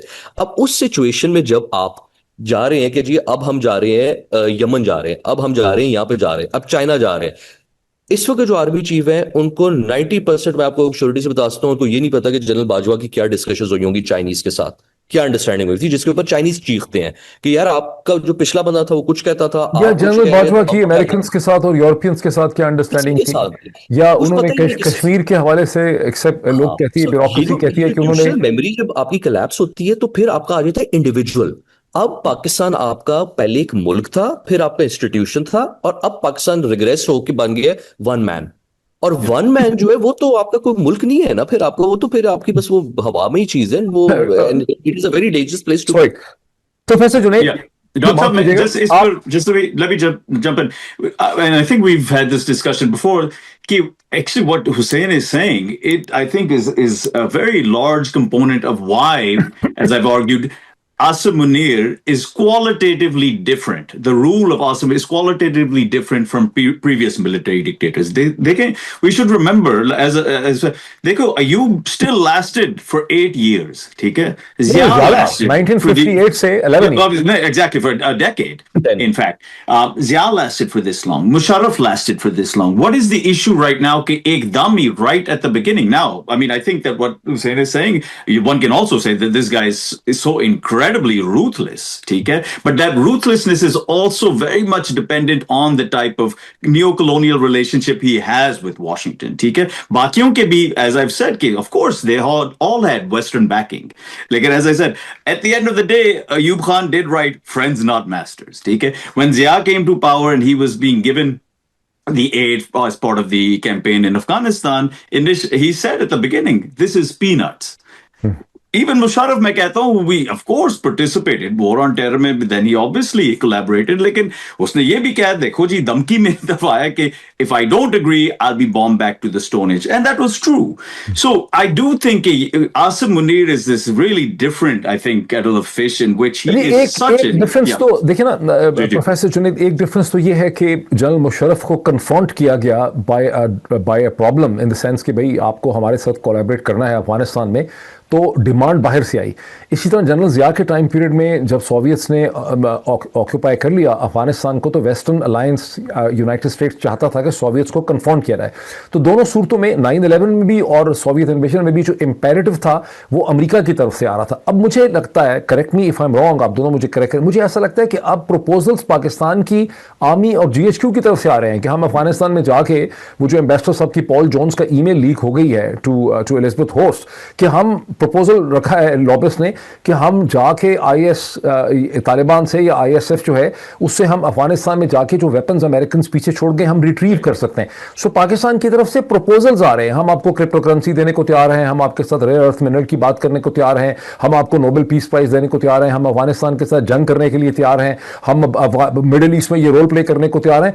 अब पाकिस्तान की इस्टेब्लिशमेंट प्रपोजल्स रख रही है टेबल पे। हम पीस बोर्ड के लिए हमें जो अब समझ आ रही है कि पीस बोर्ड्स के लिए भी जो समझ आ रही है कि पाकिस्तान की तरफ से मतलसल ये ऑफर की जा रही है कि हम आपको ट्रूप्स देने के लिए तैयार हैं। जैसे कि इंडोनेशिया से जो उनके प्रेसिडेंट हैं प्रबोवो सुबियांतो, तो वो बड़े डेस्परेट हैं क्योंकि उनके अपने पॉलिटिकल हालात बड़े खराब हैं। आपको याद है शर्म अल शेख में उन्होंने डोनाल्ड ट्रंप के कान में ये कहने की कोशिश की थी कि हमारे हालात बड़े खराब हैं, आप डोनाल्ड ट्रंप जूनियर को कहेंगे हमारे से बात कर ले। तो जब इस सारे पर्सपेक्ट को देखते हैं तो अब आपको एक नई चीज नजर आ रही है कि पाकिस्तान आर्मी प्रपोजल्स रख रही है अमेरिका के सामने। If I just sorry, just very quickly, I mean, and I'm basically, मैं वही repeat कर रहा हूँ two examples, but they demonstrated all, ठीक है? This the International Stabilization Force, जब ये सारा conceive हो रहा था, अच्छा, Marco Rubio was having a press conference, and someone asked them, because that's what was floating around, कि you know, Pakistan is offering, वो बोल के कह रहा था कि वो स्लो डाउन, कॉम डाउन, ठीक है, वो बात होगी, बट इट वाज क्लियर कि वो मैसेजेस जा रहे थे, हे हम तैयार हैं भेजने के लिए, अब देखें आप क्या करते हैं। But it's exactly what you are saying. The other thing, this idea कि ठीक है जो अमेरिकन वेपन्स छोड़ के गए हैं अफगानिस्तान में, वो भी आइडिया कहां से है? वो ट्रंप ने एकदम उठ के वो नहीं सोचा, वो भी डेफिनेटली यहीं से आया कि देखें we can help you get your weapons back from Bagram. Of course उसमें वो भी था कि पाकिस्तानी खुद भी तंग पड़े हुए हैं with Taliban, but again it's exactly जो आप कह रहे हैं, we have a situation in which ये खुद प्रपोज कर रहे हैं कि we can help you deepen colonial rule all over the place. तो क्योंकि ये डेस्परेट है हुसैन, जो आपने, मैं इफ कमिंग बैक, आपने कहा कि एक इंस्टीट्यूशनल मेमोरी हुआ करती थी, फिर आपने कहा कि 10-12 साल से आपने देखा कि वो चीज़ इरोड हो गई है, जिसमें आपने टेक्नोलॉजी, व्हाट्सएप और उसकी इनफॉर्मेलिटी को आप लेकर आए। लेकिन अगर इंस्टीट्यूशनल मेमोरी होती, मुझे ऐसा लगता है कि 5 साल पहले 2021 के अराउंड इंस्टीट्यूशनल मेमोरी की एक बहुत बड़ी वायलेशन उस वक्त होती है, जनरल कमर जावेद बाजवा करते हैं, बल्कि कहिए 2020 में 2019 से उस वक्त शुरू होती है। देखिए इंस्टीट्यूशनल मेमोरी ये कहती थी मैं इसको थोड़ा सा राइट वर्ड्स में एक्सप्लेन करूं। मेरा शहीद अरशद शरीफ का, इमरान रियाज का, साबिर शाकिर का, हम सब का जो बेसिकली झगड़ा पैदा हुआ पाकिस्तान की मिलिट्री इस्टेब्लिशमेंट से, वो इस चीज़ पे हुआ कि आपने हमें ये समझाया था कि शरीफ जरदारी करप्ट हैं। आपने हमें इनके 10 फोल्डर दिए, वॉल्यूम दिए पढ़ने के लिए। हमने रात नहीं बैठ बैठ के 1000 पेज के ये वॉल्यूम पढ़े। हम इसके ऊपर पोजीशन लेते रहे with all a pride and self respect कि ये करप्ट है। हमें ये बताया गया कि पाकिस्तान की मिलिट्री इस्टेब्लिशमेंट ने ये फैसला कर लिया है कि पाकिस्तान से ये जो मेगा करप्शन है पॉलिटिक्स की, हमें बताया गया कि नवाज शरीफ हिंदुस्तान को पाकिस्तान की पॉलिटिक्स के अंदर लेकर आ रहा है। He is actually weakening the Pakistan defence establishment and all that. और सडनली आपने उनसे जाके समझौता कर लिया बाय 2020, जब नवाज शरीफ को निकाला गया, फिर 2021 में आपने 19 में उसको निकाला। फिर हमें नजर आने लग गया कि उसके साथ एक एग्रीमेंट हो रहा था। फिर हमें देखा कि जनरल बाजवा की बेटों की शादियों में बिलावल भी आ रहा है, वहां पर शरीफ खानदान भी इन्वॉल्व हो गया। फिर हमने देखा कि इमरान खान को निकालने का फैसला हो गया। तो जो इंस्टीट्यूशनल मेमोरी थी उसको बिल्कुल रिजेक्ट कर दिया गया, वायलेट कर दिया। इंस्टीट्यूशनल मेमोरी तो कहती थी कि भाई इन लोगों के साथ आपका दोबारा रिलेशनशिप नहीं हो सकता। तो आप कहां से देखते हैं कि इंस्टीट्यूशनल मेमोरी, मुझे तो ऐसा लगता है कि इंस्टीट्यूशनल मेमोरी को कमर जावेद बाजवा ने उसको फाड़ा है उसके सफे को। तो मैं तो एग्जैक्टली ये कह रहा हूँ कि इंस्टीट्यूशनल मेमोरी तो आपके पिछले 15 साल में कोलैप्स हो चुकी है मुल्क में।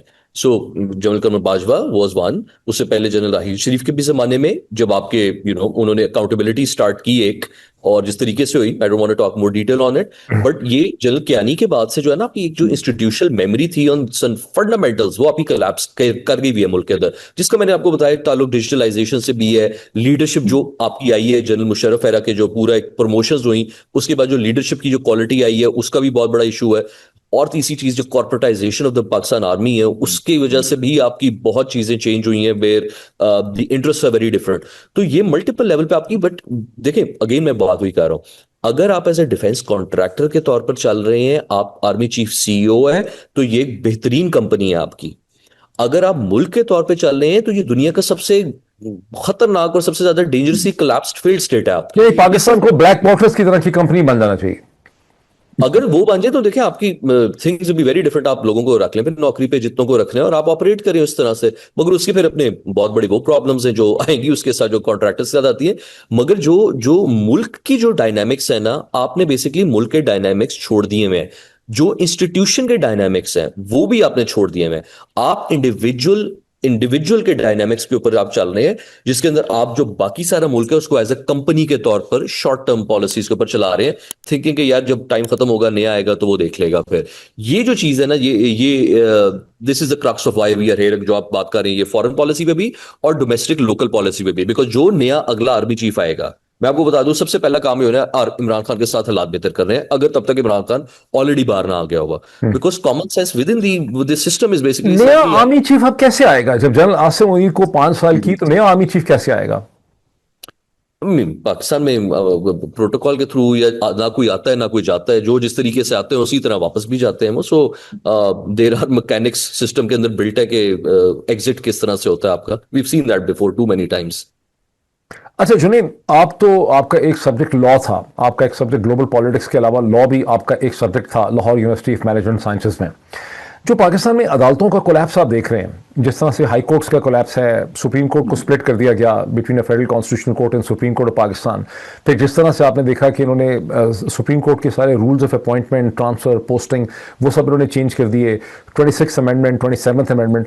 तो एक लीगल लेंस से जब आप इसको देखते हैं, चूंकि आपका ये सब्जेक्ट है, इसकी अब इम्प्लीकेशंस क्या है, ये जो अदालती कोलैप्स है? Well, I mean, implications तो massive हैं, लेकिन बात वही है कि I'm not sure कि even before all of this type of drama with the courts and these complete formally undermining of all of these things, कि उससे पहले भी and with previous dictators, but not just military dictators, even with civilian rule, कि these courts, as you know, have always been manipulated, judges. So the point I'm making is कि ठीक है, right now we actually see the codification, the formalization of this grand undermining of the legal system in Pakistan. But we always know, we know कि हमेशा वो doctrine of necessity रही है for military dictators, and they've gotten their way. But absolutely, मतलब है कि for the 27th Amendment and others, we as people, in the legal profession, people seeing what's going on, Obviously, this is a disaster. And in fact, वही बात है कि then the question is कि यार, why aren't more people seeing how scandalously they are attacking the courts and undermining all of their authority and putting it in this one guy and whatever he wants to do. The sad thing, Dr. Saab, is that why we don't see far more people recognizing, and especially from those classes, the liberal classes that always speak about the rule of law. First and foremost, how can they not see what's going on? I'm sure they can see what's going on, but the fact is that if it's associated with targeting PTI and Khan, then often we'll see a blind eye turn towards all of these. लेकिन हुसैन, अगर इसमें आप आए थोड़ा सा, देखिए, जुनैद ये कहते हैं कि अदालतों के हमेशा से ही बुरे हालात थे, एंड एडमिटेडली कि अदालतें कभी भी पाकिस्तान में उस तरह से नहीं थी जिस तरह से अमेरिका में किसी वेस्टर्न वर्ल्ड में होती हैं। लेकिन 2022 तक तो ये सूरत हाल थी ना कि हाई कोर्ट्स जो हैं वो एग्जेक्टिव को कन्फ्रंट करती थी। मुझे याद है अप्रैल या मई 2022 में मैं, शहीद अरशद शरीफ, इमरान रियाज जो हैं, हम इस्लामाबाद हाई कोर्ट के सामने खड़े थे। हमने कहा जी हमारे खिलाफ इन्होंने FIRs दर्ज किए हैं कि कहीं भी हमें गिरफ्तार कर सकते हैं। तो उस वक्त जो चीफ जस्टिस थे अतर मनल्ला, उन्होंने एक ऑर्डर इशू किया फौरी तौर पर खड़े खड़े। उन्होंने कहा कि इन्हें कहीं भी गिरफ्तार नहीं किया जा सकता और इस्लामाबाद हाई कोर्ट की परमिशन के बगैर किसी सहाफ़ी को आप गिरफ्तार नहीं कर सकते। आप ये देखिए कि 9/11 के बाद जो जनरल मुशर्रफ का टाइम पीरियड था, जब मीडिया आया है जिसमें आपका इलेक्ट्रॉनिक एंड सैटेलाइट मीडिया है, कभी किसी टॉप एंकर पर्सन को, किसी अखबार के एडिटर को, किसी पब्लिशर को बहुत देर तक जो है उसे ऐसा नहीं है कि उसकी कोई FIR कटी हो, उसको गिरफ्तार कर लिया हो, उसको जेल में डाल दिया हो, कोई पब्लिकेशन बंद कर दी गई हो, ऐसा नहीं हुआ। एक थोड़ा सा इंटरगन आया था जब जियो के साथ झगड़ा था जनरल मुशर्रफ का 2007 और 8 में। उस वक्त जनरल मुशर्रफ ने जियो को 70-80 दिन के लिए बंद किया था। वो हेड ऑन कोलिजन हो गया था बिटवीन अ टेलीविजन चैनल। लेकिन बाय एंड लार्ज हमने कभी ये सोचा नहीं था सड़क पे चलते हुए कि भाई हमें पुलिस उठा लेगी, कोई मार डालेगा पाकिस्तान के अंदर। यस, पाकिस्तान की पेरिफेरीज में बड़े खौफनाक वाकयात होते रहे, फाटा के अंदर, खैबर पख्तूनख्वा के डिस्ट्रिक्ट में, बलूचिस्तान में हुए, लेकिन but not in Islamabad, not in Lahore. तो अभी जब आप जुनैद कहते हैं, मुझे थोड़ा सा इससे डिसएग्रीमेंट है। मुझे ऐसा लगता है कि एक जो कोर्ट्स का सिस्टम का कोलैप्स है वो इतना बढ़ गया है कि जो बेसिक डेफिनेशन थी कि एक एग्जेक्टिव होगी, लेजिस्लेचर होगी, एक अदालत होगी, और अदालत जो दरमियान में से लेजिस्लेशन भी खत्म हो गई है और इसे कहते हैं लेजिस्लेशन भी खत्म हो गई है, कोर्ट भी खत्म हो गई है, और कोर्ट जो है वो महज टूल्स और हैमर्स बन गए हैं एग्जेक्टिव के हाथों में, और एग्जेक्टिव एसेंशियली एक मिलिट्री एग्जेक्टिव है। आई एग्री, इस पे कोई शक नहीं है। देखिए, रिग्रेशन आपका over the period of time होता है आपका, एंड देन वो स्नैप होता है, and the things go out. इस वक्त when I was talking about कि ये मल्टीपल कोलैप्स हो चुके हैं आपके, तो कोर्ट्स पाकिस्तान के कोलैप्स हो चुके हुए हैं। पहले एक सेम्बलेंस ऑफ कुछ ना कुछ वो कहते हैं ना आपका सीजनल चल जाता था, कभी टॉप लेवल पे चल गया, जो निचले लेवल पे ऊपर है आपको देखिए वो वैसे कभी इंसाफ नहीं मिल रहा था। जिस तरीके से जो चीजें चल रही थी वो ठीक नहीं चल रही थी, मगर एक ऑन टॉप हाई लेवल के ऊपर एक आपने वो फसाड क्रिएट किया हुआ था कि जी चीजें चल रही हैं। जैसे आपको ब्यूरोक्रेटिक सिस्टम पाकिस्तान की किसी भी ब्यूरोक्रेटिक इदारे में चले जाए आप, तो एक वो फसाड होता था कि जी ये चल रहा है, वो अब खत्म हो चुका है, वो नहीं चल रहा। चाहे वो आप मोफा में चले जाए, चाहे वो आप इंटीरियर मिनिस्ट्री में चले जाए, वो फसाड खत्म हो गया। जो हम विटनेस कर रहे हैं इस वक्त, वो ये कर रहे हैं कि जब सेंट्रलाइजेशन ऑफ पावर होती है, और जब एक any dictator when it goes for a full take over, वो टेक ओवर के अंदर मुल्क का तो तिया पांचा निकलता ही निकलता है। उससे पहले जिन इदारों ने उसको ऊपर लाए होते हैं ना डिक्टेटर को, उनको सबसे पहले रगड़ा जाता है वो। वो जो सेंट्रलाइजेशन ऑफ पावर में आपके एक करके जो इदारे थे ना, कंसोलिडेशन जब हो रही थी पावर की, तो वो क्रैश हुए। आपके मीडिया क्रैश हुआ है, जुडिशरी क्रैश हुई है। ये जो चीज है ना, ये एक इतनी हद तक डेंजरस है मेरे नजदीक। पाकिस्तान का इस वक्त सबसे बड़ा नेशनल सिक्योरिटी थ्रेट ना इंडिया है, ना इजराइल है, ना कोई एक्सटर्नल पावर है, वो है अनफॉर्चुनेटली ये consolidation of power in one man. अब वो वन मैन चाहे दुनिया का नेक तरीन, अच्छा तरीन इंसान भी क्यों ना हो, वो कंसोलिडेशन ऑफ पावर जब एक तरह आप एक जगह सेंटर कर देते हो, तो वो जो ये हार्ड स्टेट कह रहे हैं ना, वो उनको अंदाजा नहीं है कि हार्ड स्टेट जो है जब वो क्रैक होती है तो वो फिर पूरा का पूरा मलबा नीचे गिरेगा। अच्छा, ये बड़ा इंटरेस्टिंग, इधर इसमें आने देना। जुनैद साहब चूंकि कानून पढ़ाते रहे हैं लाहौर यूनिवर्सिटी मैनेजमेंट साइंसेज के अंदर, थोड़ा सा इनको हम तंग करें इस हवाले से। एक जूरिस्ट गुजरे मेरा ख्याल है 19th सेंचुरी के 20th सेंचुरी में, उनका नाम था HLA हार्ट। आप उनसे वाकिफ होंगे।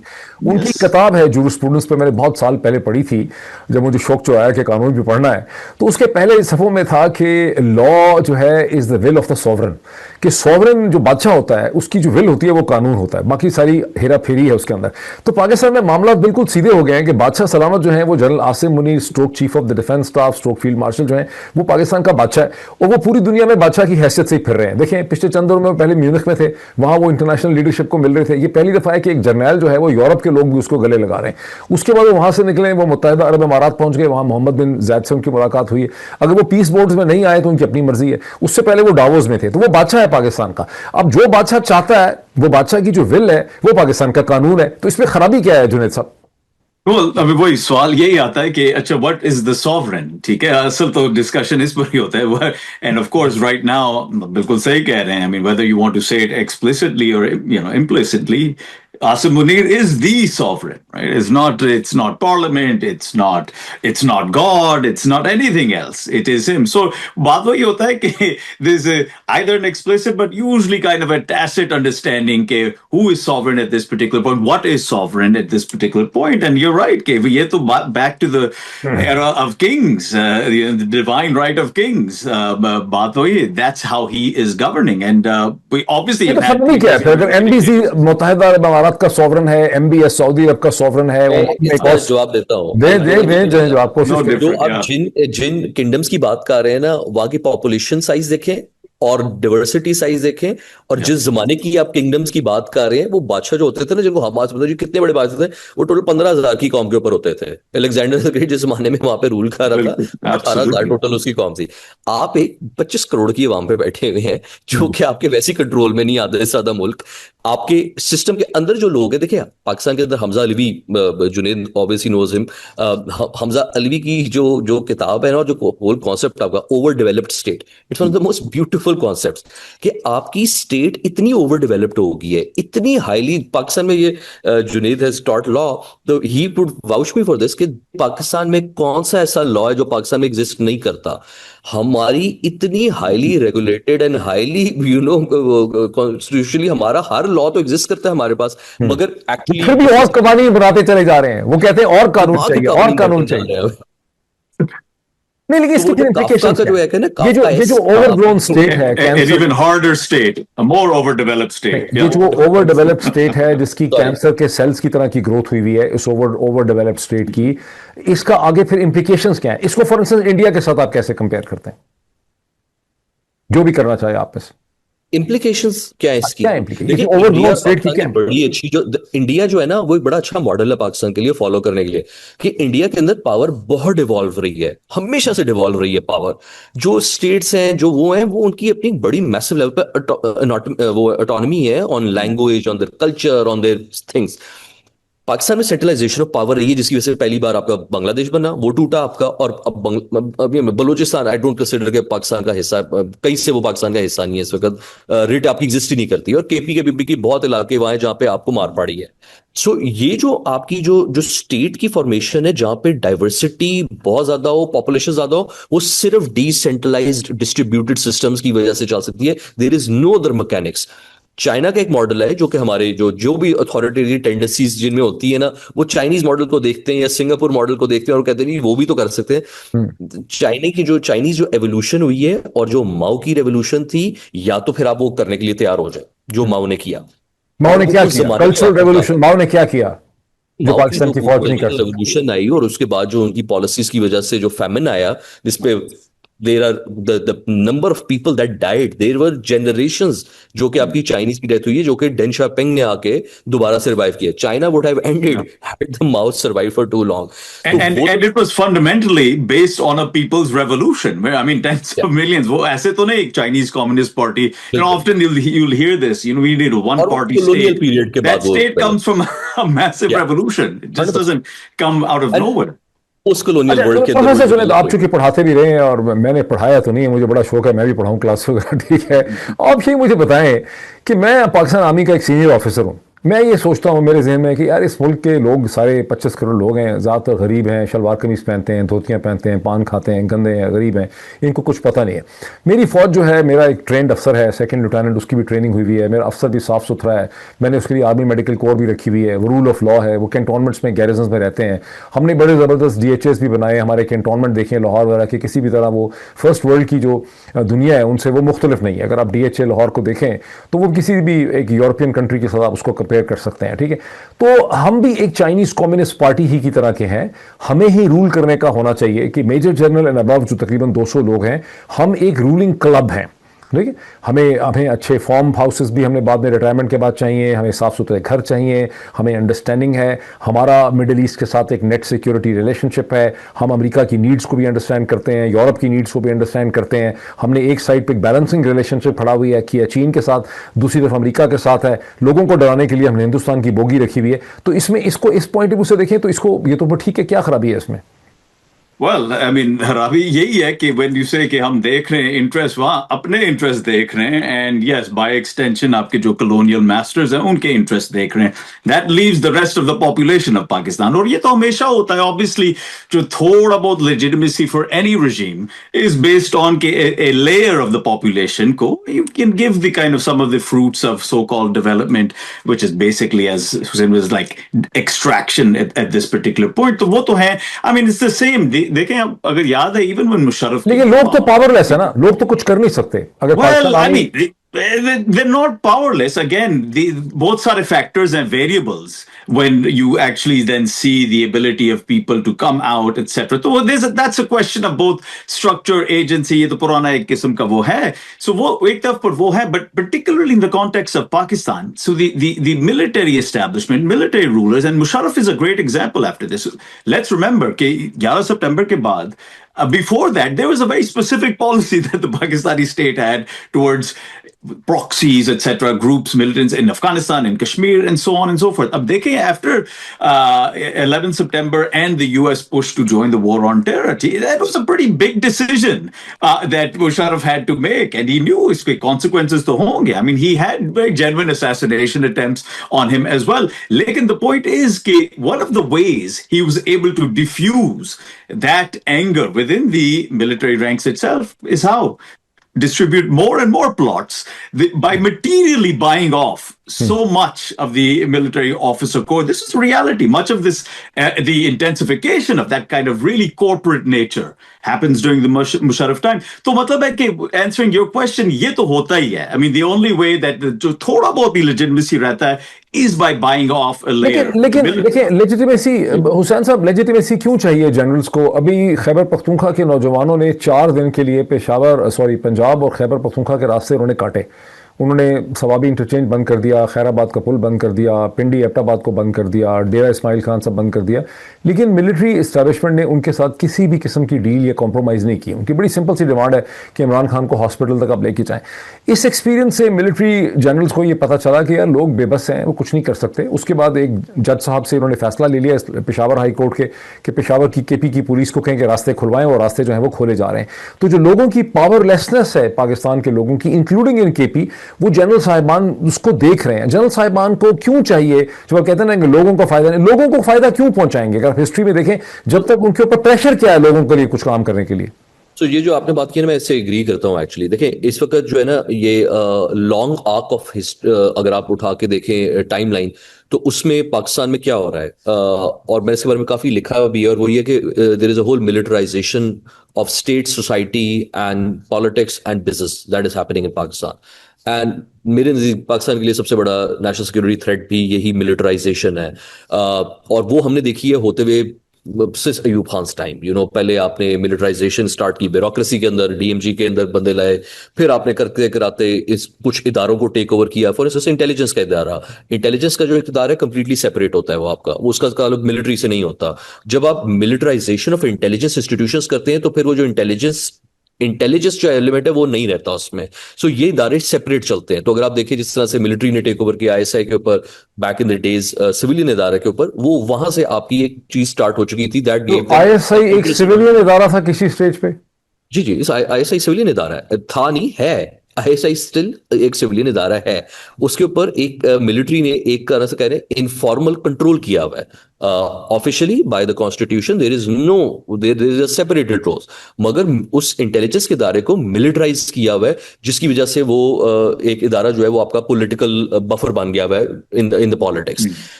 ये जो है ये यहाँ से चीजें 1960 से स्टार्ट हुई हुई है all the way down to इस वक्त आप TDCPs को आपने कमर्शलाइज किया, ग्रीन पाकिस्तान प्रोजेक्ट के अंदर एग्रीकल्चर को टेक ओवर किया, all the businesses interest in all of that. ये मिलिटराइजेशन प्रोजेक्ट है और ये successive governments including the government of prime minister Imran Khan, it give the military a space or the elements of the military to expand its entirety in the country. Now ये and जहां होगा जाके, और वो भी जो करंट रिजीम है वो भी यही कर रही है कि अब तो टोटली कंट्रोल दे दिया हुआ है कि इवेंचुअली इसका एंड ये होना है कि जो सिविलियंस है ना आपके, वो आपके साइड पे हो जाने हैं, बिकॉज उनको यूज करके उनको एज अ स्टेपिंग स्टोन करके आपने टेक ओवर कर लिए द लीवर्स ऑफ पावर।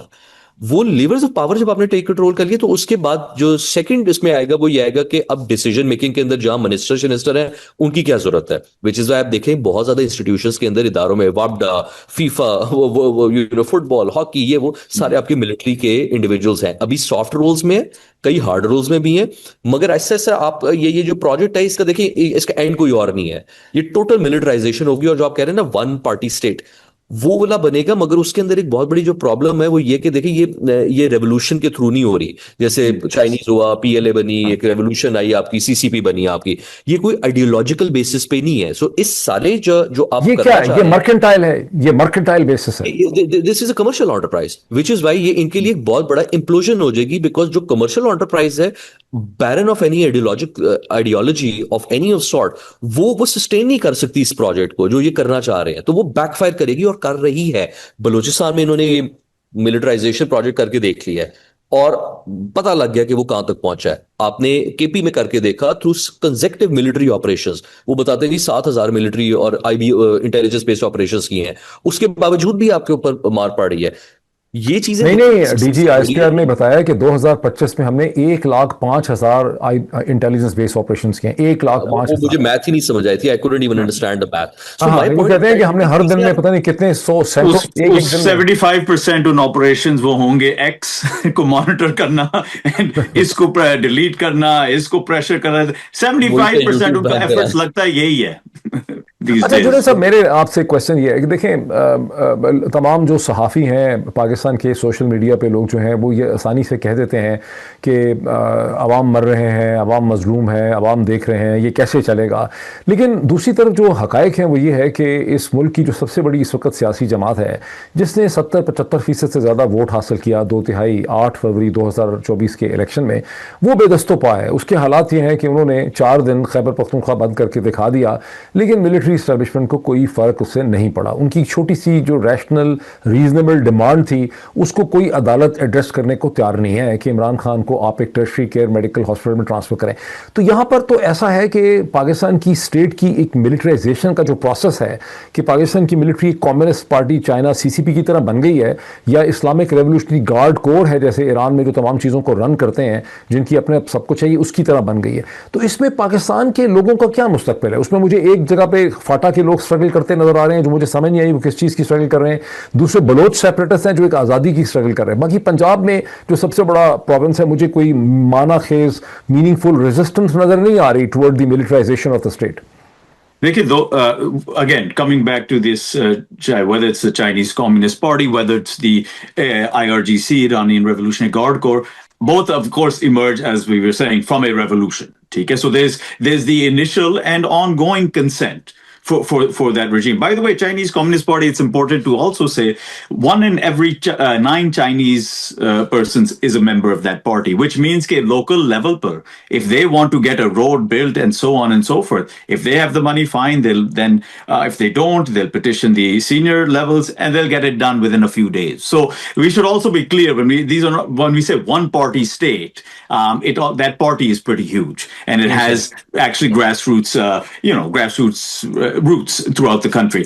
तो but you know, coming back to Pakistan, अब बार-बार अब इसी सवाल पर ही आते हैं कि इस वक्त पंजाब को क्या हो गया ये वो. And again, I come back to the fact कि this was quite historic. We should still appreciate the fact that even in terms of sentiment transforming within the Punjab on with regards to the military, वो काफी historic है, ठीक है? That's and the idea that Khan now versus the military redefines, represents what Pakistani nationalism is, as you know, my colleague Ali Usman Qasmi talks about. Okay, he has now defined what the sovereign is. Okay, it's not just this his view, and it's not the what we see now, the highly militarized state with the traditional enemies, India, and so on and so forth. So, wo kafi, I mean that muqabla, and I would say the victory of Khan in that is no small matter. Again, when we come back to when are we actually going to see but where is the recourse? Punjabis become revolutionary? But Junaid Sahab, what is the recourse? What is the future of PTI? What is the future of Imran Khan under the circumstances? I think again, aapko shayad lagega, but I still think it's very premature to make such type of predictions. हमें लगता है कि यार अभी उठे. मैं तो सवाल पूछ रहा हूँ, मैंने तो प्रेडिक्शन की ही नहीं है, मैं तो सवाल रेज कर रहा हूँ. तो मैं यही कह रहा हूँ कि इस वक्त I think it's what is the future, right? Like तो इस वक्त to actually opine ke yaar it looks like it's going to be succeed, Khan will come out and it will be this one possibility. The other is that the cracks are too overwhelming for it, which doesn't mean ke wo is tarah ka there will not be a movement, ek Tehreek for Insaf. It just may not be PTI or whatever else, but that movement, basically yehi argue kar raha hu Dr. Sahab ki that the seeds of that have been planted after a very very long time in the country. At least since the 80s. So the seeds of this mass movement of disgust against the current regime, both the military, obviously Assamani rulers, as well as the civilian rulers. So that, I mean, baat wahi hai ki if it could be PTI or whatever else, usko ab nahi, you cannot suppress that sentiment anymore. And the main factor, jisko hum baar we're lamenting ke wahan kyun nahi kuch ho raha, the main factor in fact is Punjab. And it's point add करूंगा कि देखिए at this stage it doesn't matter कि ये जंग जीता कौन है. What is going to matter कि स्टोरी किसकी जीतती है, who story wins. और वहां पे जो है वो स्टोरी ऑलरेडी जो जुनेद भी कहना चाह रहा है, मैं उसको एज अ वर्ड स्टोरी कह रहा हूँ, वो स्टोरी ऑलरेडी डिफाइन हो चुकी हुई है आपकी. पंजाब के अंदर भी, बलोचिस्तान में तो पहले से हुई थी, केपीके में वो स्टोरी इमरान खान जीत चुका है. Let me rephrase it. Imran Khan already जीत चुका है by every perspective that you can think of. आज इसको मार देते हैं तो वो जो उसका जो लेगेसी है वो ऑलरेडी बन चुकी हुई है. वो इसको जिंदा रखते हैं, वो और ज्यादा ऊपर चले. He has already proven himself. और यहाँ पे मैं थोड़ा सा जो है ना चीज क्वालिफाई भी कर देता हूँ, वो ये कर देता हूँ कि देखिए पाकिस्तान की हिस्ट्री में भी आप देख लें या दुनिया की भी हिस्ट्री उठा के देख लें कि जो आपका जो डिक्टेटर होता है ना या जो मिलिट्री जनरल होता है वो एक टेन्योर पे आता है और वो ज्यादा से ज्यादा क्या कर लेता है कि वो एक टेन्योर से एक्सटेंशन ले लेता है और कुछ ही तो चलेगी 2 एक्सटेंशन ले ली 6-8 साल लेके. उसके बाद उसको उसकी कोई पॉलिटिकल ट्राइब, उसकी कोई फैमिली या उसका नेटवर्क नहीं होता जो कि उसको ग्लोरीफाई करता है अगले 1000 साल. बदतर से भी बदतर आपका पॉलिटिकल लीडर, चाहे वो नवाज शरीफ भी क्यों ना हो, he will have a much better legacy because he will always have some level of support base, क्योंकि पॉलिटिशियन की 9 लाइव्स हैं. उससे दोबारा आ जाना आपका. सिर्फ भुट्टो फैमिली ने और शरीफ फैमिली ने, वेदर आई लाइक देम और नॉट, उन्होंने 4 डिक्टेटर भुगत चुके हैं ऑलरेडी और वो 5वां भी भुगत लेंगे. पीटीआई जो है ना, पीटीआई को देखो, पीटीआई पॉलिटिकल पार्टी है, सेपरेटेड, इट्स लेकिन इमरान खान की तो कोई डायनेस्टी भी नहीं है ना. Imran Khan doesn't have a dynasty. उसकी जो स्टोरी लाइन है ना वो आपकी 10x है from any story line in Pakistan history. वो मेरे नजदीक तो he is bigger than the founder of Pakistan at the moment in terms of the story, because founder of Pakistan की स्टोरी एंड हो गई थी right away. Not, it didn't drag on for too long. So वो founder of Pakistan जो थे वो तो basically तौर पर एक कॉन्स्टिट्यूशनल एक्सपर्ट थे जिनकी ज्यादातर स्ट्रगल जो है वो अदालतों के अंदर या वॉइसरॉय की काउंसिल के सामने जो अंदर के मीटिंग रूम्स के अंदर उनकी स्ट्रगल थी ना, वो इस तरह से अवाम के नहीं थे. वो अवामी शख्सियत नहीं थे, वो अवाम से दूर रहते थे. यहाँ एक उनकी उम्र भी ज्यादा थी. वन लेकिन लास्ट पॉइंट ऑन दिस कि जो इमरान खान जो जो जो हम बात कर रहे हैं ना, देखिए Imran Khan already story win कर चुका है। और जो अब बार बार ये देखते हैं ना कि आईएसपीआर के डीजी आईएसपीआर आते हैं एंड ही इज फ्यूमिंग, मैं एवरी प्रेस कॉन्फ्रेंस जब डीजी आईएसपीआर की देखता हूँ, और अगेन मैं बात ये करूंगा कि देखिए मेरा काम है सिग्नल्स रीड करना, this is what I do for bread and butter. Every press conference is becoming more and more angrier, more frustration, desperation सामने है, तस्वीरें लगा रहे हैं इंक्लूडिंग आप लोगों भी। वो साइंस ऑफ पावर नहीं है, वो साइंस ऑफ कंट्रोल नहीं है आपकी, वो साइंस ऑफ लूजिंग, वो लूजिंग साइड है। Losing side will always be the emotional side. So वो जो चीजें हैं वो तब है क्योंकि उनके हाथ में पावर ऑफ नैरेटिव नहीं है। State has lost the narrative over the so why the state, देखिए स्टेट तो चाहे मतलब why the military establishment has lost the narrative? Technology क्या है, वजह क्या है? Because they went against the very core narrative it was selling for the 70 years। जो आपने बात की कि आपको कहते रहे कि जी नवाज शरीफ ये वो, मिलिट्री ने जो एक अवाम को चूरन बेचा for decades, on day on in one night it completely went against it and it got away and stood with the same people जिनके बारे में नैरेटिव आपने डिप्लॉय किया हुआ था कि जी ये चोर हैं, ये हैं, जैसे भी हैं, जैसे भी थे। तो बेसिकली जनरल बाजवा ने एक बेसिकली कार्डिनल स्ट्रेटेजिक मिस्टेक की, जिससे पाकिस्तान की मिलिट्री एस्टैब्लिशमेंट अब रिकवर नहीं कर पा रही बिकॉज वो उसके अंदर फंस गए हैं। So go back to the original point I was making on institutional memory। आपने जब इंस्टीट्यूशनल मेमोरी बिल्ड की हुई है ना, केयरफुली क्राफ्टेड, कि ये चोर है, ये चोर है, ये बंदा ठीक है, ये बंदा ठीक है, ये बंदा ठीक है, 40-50 साल लगा के, और उसके बाद आपकी क्योंकि इंस्टीट्यूशनल मेमोरी कोलैप्स हो चुकी हुई है, आपने रीसेट बटन दबाया, you don't care what you was saying yesterday, and जब वो चेंज किया है तो थिंग ब्लू अप एंड वो सारे रिपरकशंस है जो हम देख रहे हैं। सो मेरे नजदीक देखिए इमरान खान के लिए अब सबसे बड़ी चीज ये है, वन, कि वो जिंदा बचे इसमें से। I am hoping, given if I run the game theory analysis, कि उनके लिए ठीक है, पीटीआई के लोग बाहर नहीं निकले, चीजें नहीं निकले, मगर इमरान खान देखें इस वक्त आर्मी चीफ के लिए इंश्योरेंस पॉलिसी भी है। अगर आर्मी चीफ को एग्जिट चाहिए, एक आपने फंसा लिया है ना अपने आप को फौज ने, एंड मैं ये बड़ी बात आउट ऑफ रिस्पेक्ट करता हूं कि देखें एक इंस्टीट्यूशन ने जिसका काम नहीं है पॉलिटिक्स में, जिसकी जो डेवलपमेंट हुई हुई है वो मिलिट्री डेवलपमेंट हुई हुई है, उनका काम सोचने का नहीं है उस तरह से। आप जब पॉलिटिक्स में प्ले करके आपने अपने आप को अगेंस्ट द वॉल फंसा लिया है, तो यहां से आपको चाहिए एग्जिट मिलिट्री को। और उनको हो सकता है एग्जिट ना चाहिए, उन्होंने अपने आप को 2030 तक तो 5 साल की एक्सटेंशन तो दिला दी है, उसमें मजीद एक्सटेंशन भी हो सकती है। 2030 में भी टाइम नहीं लगना ना ज्यादा आने में, 2 साल बाद ये सारे सवाल उठ रहे हैं आपके। माय पॉइंट इज आप कितनी देर ड्रैग कर सकते हैं इस चीज को, आपने कहीं ना कहीं कोई एग्जिट करना है कहीं से। देखिए नवाज शरीफ और अभी स्मार्ट लोग हैं पॉलिटिकली, उनको भी पता है कि क्या क्या गेम है क्या नहीं है। They're letting Imran Khan and army chief play it out and सारी चीजें करके। इमरान खान चाहे देखें आर्मी चीफ को छुरा घोंपे ना घोंपे, मगर जो जो जो शरीफ फैमिली है ना, उन्होंने तो करना ही करना है। इस वक्त जो सबसे इंपॉर्टेंट चीज है ना, देखें सारी साइड्स जो है ना वो मैक्सिकन स्टैंड ऑफ पे है।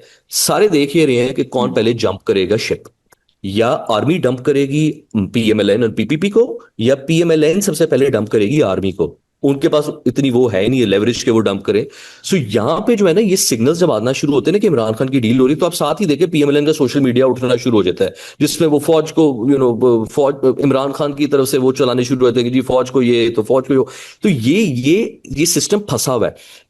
फौज का जो इसमें 2-3 जो अच्छे सोचने वाले लोग हैं ना, जो सोच रहे हैं, that I can tell you with assurance, complete confidence, they are trying to figure out कि इसमें से एग्जिट क्या आपका, और वो एग्जिट के लिए इंश्योरेंस पॉलिसी है इमरान खान। अगर आप खुदा ना खास्ता इमरान खान को मार देते हैं तो आपके लिए एग्जिट कोई नहीं बचता। यानी कि you have basically done one thing, कि you are carrying now the targets on your back। लेकिन देखिए हुसैन, अगर आप इमरान खान को नहीं मारना चाहते, अगर आप इमरान खान के साथ एक रिस्पेक्टेबल डील करना चाहते हैं, तो the minimum thing they could have done is कि इमरान खान को एक टर्शरी के हॉस्पिटल में, अल शिफा हॉस्पिटल में 15 दिन के लिए, वहां से भी खबर बाहर नहीं आ सकती, आप ब्लॉकेट कर देते, वहां ट्रांसफर करते, उनका एमआरआई हो, एम कैट हो, एमआरए हो, कैट स्कैन हो, उनका सारा प्रॉपर ट्रीटमेंट हो, उनके हार्ट को देखा जाए, एंजियोग्राफी हो, पूरी बॉडी को देखा जाए, ब्रेन स्कैन्स हो, और कहें जी वो ठीक हो गए। अगर उनकी ये तो वो तो नहीं किया इन्होंने। My sense is, this is my personal analysis, I don't have any source or anything, I don't even have sources on these things. My personal sense is that they're using this to figure out a way to cut a deal with Imran Khan। And ये deal Imran Khan की side से नहीं जा रही, अगर उसे लेनी होती वो 2 साल पहले ले चुका होता जब जनरल Right. बाजवा की तरफ से डील आई थी। यहाँ पे फौज प्रेस कर रही है, हालात बना रही है कि नीचे से भी प्रेशर है पार्टी की तरफ से, बहनों की तरफ से भी आए, सारों की तरफ से आए, एंड ये लोग कोई एक्सट्रैक्ट करा सके डील। उनको सूट नहीं करता कि Imran Khan out of the picture चला जाए। उनकी इंश्योरेंस पॉलिसी है, अगर वो इमरान खान नहीं रहता है तो इनकी भी टाइम क्लॉक क्लिक करेगा इनका। They nobody is getting out of this mess. देखिए बहुत ज्यादा लोग कंपेयर करते हैं कि भुट्टो को भी तो मार दिया था ना, लटका दिया था, क्या हुआ था जिस वक्त भुट्टो को उन्होंने लटकाया था? Bhutto was at the lowest minimum in his popularity. अपनी पॉलिटिकल पार्टी को 3 साल पूरी leftist movements, left political party के लोग इंक्लूडिंग गुलाम मुस्तफा खान, सबको तो भुट्टो ने वो जलील लेकिन करा के 1977 का इलेक्शन तो भुट्टो ने जीत लिया था ना, रिगिंग ना भी होती थी। Well, उसके बाद की technically, बात कर रहा हूँ। हमारे अच्छा brothers in East Junaid, Pakistan जीते थे। आप चूंकि रिलीजियस ऑर्गेनाइजेशंस को भी पढ़ाते रहे हैं या उनको देखते रहे हैं, उस पर रिसर्च करते रहे हैं पंजाब वगैरह में, अब मिलिट्री इस्टेब्लिशमेंट का जो एक नैरेटिव था करप्शन के खिलाफ, वो तो जनरल बाजवा ने ख़राब कर दिया। लेकिन अब दूसरी चीज़ जो ख़त्म हो रही है वो इजराइल है, पीस बोर्ड्स है, फ़लस्तीन है, गज़ा है, जहाँ 70 साल से 1967 के बाद कम अज़ कम इस कौम को ये बताया गया था कि पाकिस्तान की फ़ौज ने एक दिन आके इसराइल की भी पिटाई कर देनी है। अब इसराइल की पिटाई करना दूर की बात है, हम इसराइल की लीडरशिप में पीस बोर्ड्स का हिस्सा बन रहे हैं जहाँ सारी डोमिनेशन इसराइल की होगी। ये नैरेटिव कैसे प्ले करेगा पंजाब के अंदर?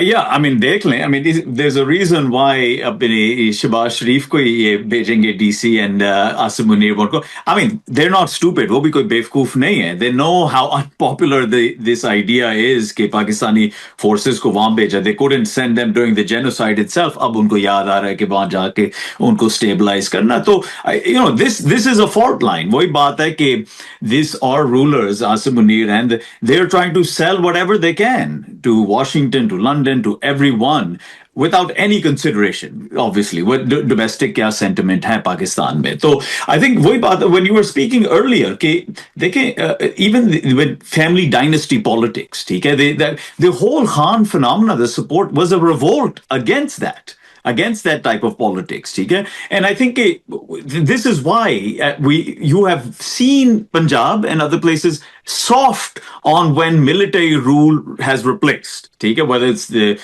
Nawaz Sharif in 99 or before, etc., because they saw these family political dynasties, ठीक है? You know, whatever you may say, I mean, for all his faults, Zulfikar Ali Bhutto, I mean, he was a very, very popular person, at least as Hussein was saying till the end, which is why I think ठीक है, हम कहते हैं Asim Munir is also very zalim, but he's also quite dumb. I mean, the one thing we speak about Zia as being dumb, on one thing he was smart about, he knew that Bhutto is actually, as Hussein was at his least popular point, and it's best to isko khatam kare abhi. Whereas if you let him in jail, maybe people will then start to say, oh, Bhutto, and his popularity would be restored. So that's one intelligent thing Zia did. I mean, Asim Munir is just very stupid in this regard. You know, Khan, you know, he comes from power. You put him in your assassination attempts. You put him in jail. It's very clear his popularity. So, and baat wahi hai ki coming back to this idea of the Board of Peace and all of this. ये सारे narratives, ठीक है, are collapsing so rapidly. I know कि Dr. Saab, you're looking for kind of signs of mobilization on these issues, but I think वो पहला step है. This is the first step. We have that narratives on all of these issues. Domestically, they've collapsed. The idea that Pakistan stands with Muslims everywhere against Israel. I mean, did the Pakistani military, this huge military, the only Muslim power, जो atomic power है, we have atomic weapons, nuclear weapons. What has it done? अच्छा, मैं हुसैन का भी perspective लूंगा, लेकिन पहले मैं थोड़ा सा आपसे पूछूं कि you have been teaching for almost 10+ years in an elitist, perceived to be an elitist institution, Lahore University of Management Sciences, LUMS है। LUMS तो खैर बना था बिजनेस स्कूल के एतबार से, तो बेसिकली वो एक डिफरेंट किस्म का इंस्टीट्यूशन था, लेकिन आप वहाँ पढ़ाते रहे हैं law and global politics. LUMS के अंदर से क्या पर्सपेक्टिव है पाकिस्तान का और नेचर ऑफ चेंज है, वहाँ से इन सब चीज़ों को कैसे देखा जाता?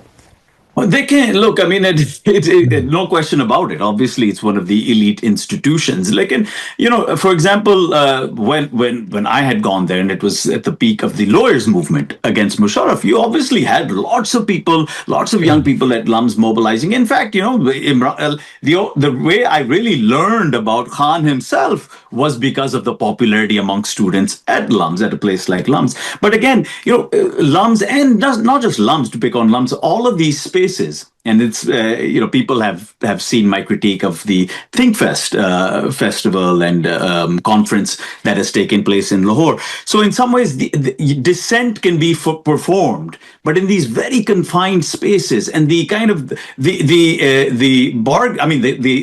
deal is कि ठीक है आप ये सारी बात कर सकते हैं, you can express very radical and ideas, but they should remain pretty confined in these spaces. They should not reach Gujar Khan. They should not reach all of these other areas. ठीक है, and I think that is what क्या कोई सोच है lumps में पाकिस्तान के, क्योंकि लाहौर का इंस्टीट्यूशन है, पंजाब के हार्ट में है, एलिटिस्ट इंस्टीट्यूशन है, प्रेस्टिजियस है, क्या लम्स के अंदर उनकी फैकल्टी में या स्टूडेंट्स में कोई सोच है पाकिस्तान के मुस्तकबिल के हवाले से, तबकाती कशमकश के हवाले से, इनकम इनइक्वालिटी के हवाले से, डिस्ट्रीब्यूशन के हवाले से, इकोनॉमिक्स के हवाले से, या वो सिर्फ उसको एक MBA के लेंस से देखते हैं, स्प्रेडशीट के लेंस से देखते हैं? No, I mean, look, again, I don't want to generalize on one side or the other, but of course, there are many students who, they have a great kind of liberal arts and social sciences program that gets them involved in these types of projects. Baat wahi hai, lekin Dr. Sahab, like, while you're at LUMS and hearing these ideas and being, inspired by them, that is one thing. Then when leaving LUMS and actually being involved in grassroots, that's a very separate thing. तो बात वही है कि again, that is kind of the tacit understanding that power has with institutions like LUMS. I'm not saying it always works. You do have then students that go from there and are actually involved in say a movement like PTI or whatever else. Lekin usually there's a mechanism even for the ones that have the most kind of progressive ideas, dissenting ideas. There's a way to remind them that look, you are part of this class, privileged, comfortable class in Pakistan.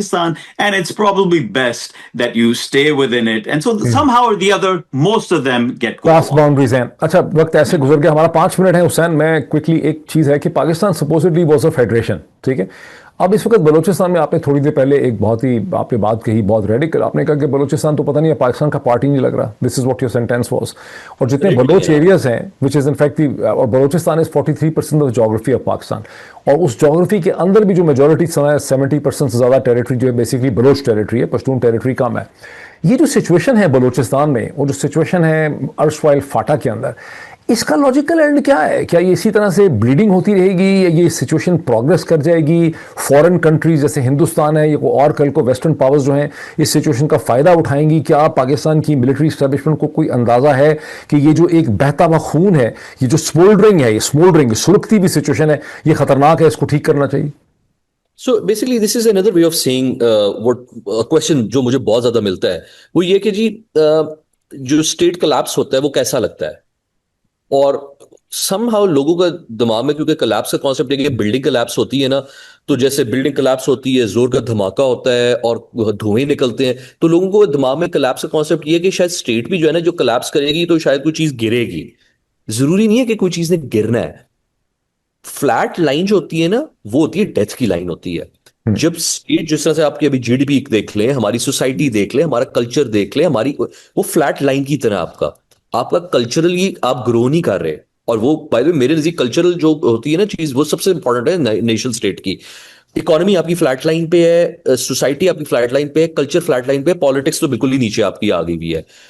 ये जो चीजें हैं सारी आपकी, ये reflective है आपकी, जो कि आप पॉइंट कह रहे हैं कि मुल्क का क्या बनेगा आगे, बलूचिस्तान का क्या बनेगा, अफगानिस्तान का क्या बना है. अफगानिस्तान पिछले 60 साल 50 साल से आपका तितर बितर हुआ हुआ है. कोई इधर रूल कर रहा है, कोई उधर रूल कर रहा है, किसी की यहां पे मर्जी चल रही है, किसी की वहां पे मर्जी चल रही है. आपके टोटल पाकिस्तान के अंदर इस वक्त, क्योंकि मिलिट्री का एक ऑर्गेनाइज्ड इंस्टीट्यूशन कंट्रोल है, जो कि पंजाब और सिंध के अंदर, और सिंध के भी सारे इलाकों में नहीं, और KP के भी सारे इलाकों में नहीं है. बलूचिस्तान में आपकी बहुत हद तक रेटा आपकी पीछे हो चुकी हुई है, खत्म हो चुकी हुई है. Most districts are not in your control, but more importantly the people are not with you any more. ये एक बहुत बड़ा रेडिकल चेंज है आपका, कि पहले लोगों का ये था कि जी हम बातचीत कर लेते हैं, मगर जो आपने divide and rule colonial policy Balochistan में अप्लाई की है, उसके बाद लोग भी हाथ से गए हैं, लेकिन इसका सरकार जो इसका नेट देखे ना, जो हमारे पाकिस्तानियों के जहन में खौफ है कि देखें ईस्ट पाकिस्तान अलग हो गया, उसको हिंदुस्तान ने इंटरवीन कर लिया। बलूचिस्तान में चूंकि हिंदुस्तान जोग्राफिकल एक्सेस नहीं है, वो इंटरवीन नहीं जरूरी कर नहीं है सकते, वो अलग, तो वो ठीक ऐसे है ही चलता रहेगा। मार पीट के दबा लेंगे, इसी तरह से कोई मसला नहीं पड़ता। मुझे ख्याल लगता है देखिए सोच अभी इसी। भी ये अभी भी देखें, आप टॉकिंग पॉइंट्स देख लेना, बलूचिस्तान के अंदर ये बार बार कह रहे हैं कि इंडियन इन्वॉल्वमेंट है, ख्वारिजों की इन्वॉल्वमेंट है, तो कभी कहते हैं जी वो सीआईए की इन्वॉल्वमेंट है। एक अरसा तो यही चलता रहा कि जी सीआईए की इन्वॉल्वमेंट है। ये जोन जो आपका है ना, जब आपका जोन आपके हाथ से जा चुका होगा तो वो फिर प्रॉक्सी के तौर पर ऑपरेट हो रहा होगा वहां पे, फिर जो भी जिसका भी बाजू चल रहा है वो चलता रहेगा, और वो उसी तरह से रहेगा। वो कॉन्स्टेंटली आपके जो पेरिफ्री जो है, वो आपकी जो सेंटर है ना, उसको ब्लीड करती रहेगी, ड्रैग होते रहेंगे आप लोग।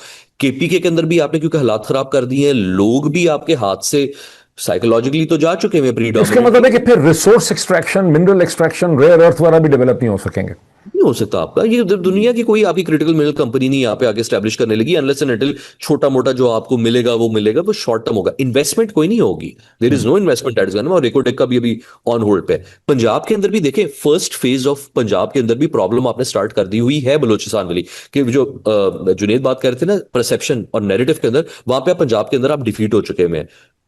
अफवाज Pakistan, the military was the moral and the sovereign authority in Punjab, वो खत्म हो चुकी है आपकी। इस वक्त मॉरल अथॉरिटी है, जो कासमी ने भी लिखा हुआ है, वो है इमरान खान आपकी, और वो प्रीडोमिनेटली आई थिंक पंजाब के अंदर ज्यादा उसका वो अच्छा रोल है। वो वहां पे जब आपकी अथॉरिटी नैरेटिव की चली गई है, आपकी स्टोरी लाइन खत्म हो गई हुई है, आपकी मॉरल अथॉरिटी खत्म हो गई है, तो नेक्स्ट फेज के ऊपर आपकी रिट खत्म होना शुरू होगी। आपको चैलेंज आना शुरू हो जाएगा लोगों की तरफ से, मार्केटों की तरफ से, कि यार काफी हो गया, पीछे हो जाए। हर जगह जगह आपको आएगा वो वाला चैलेंज।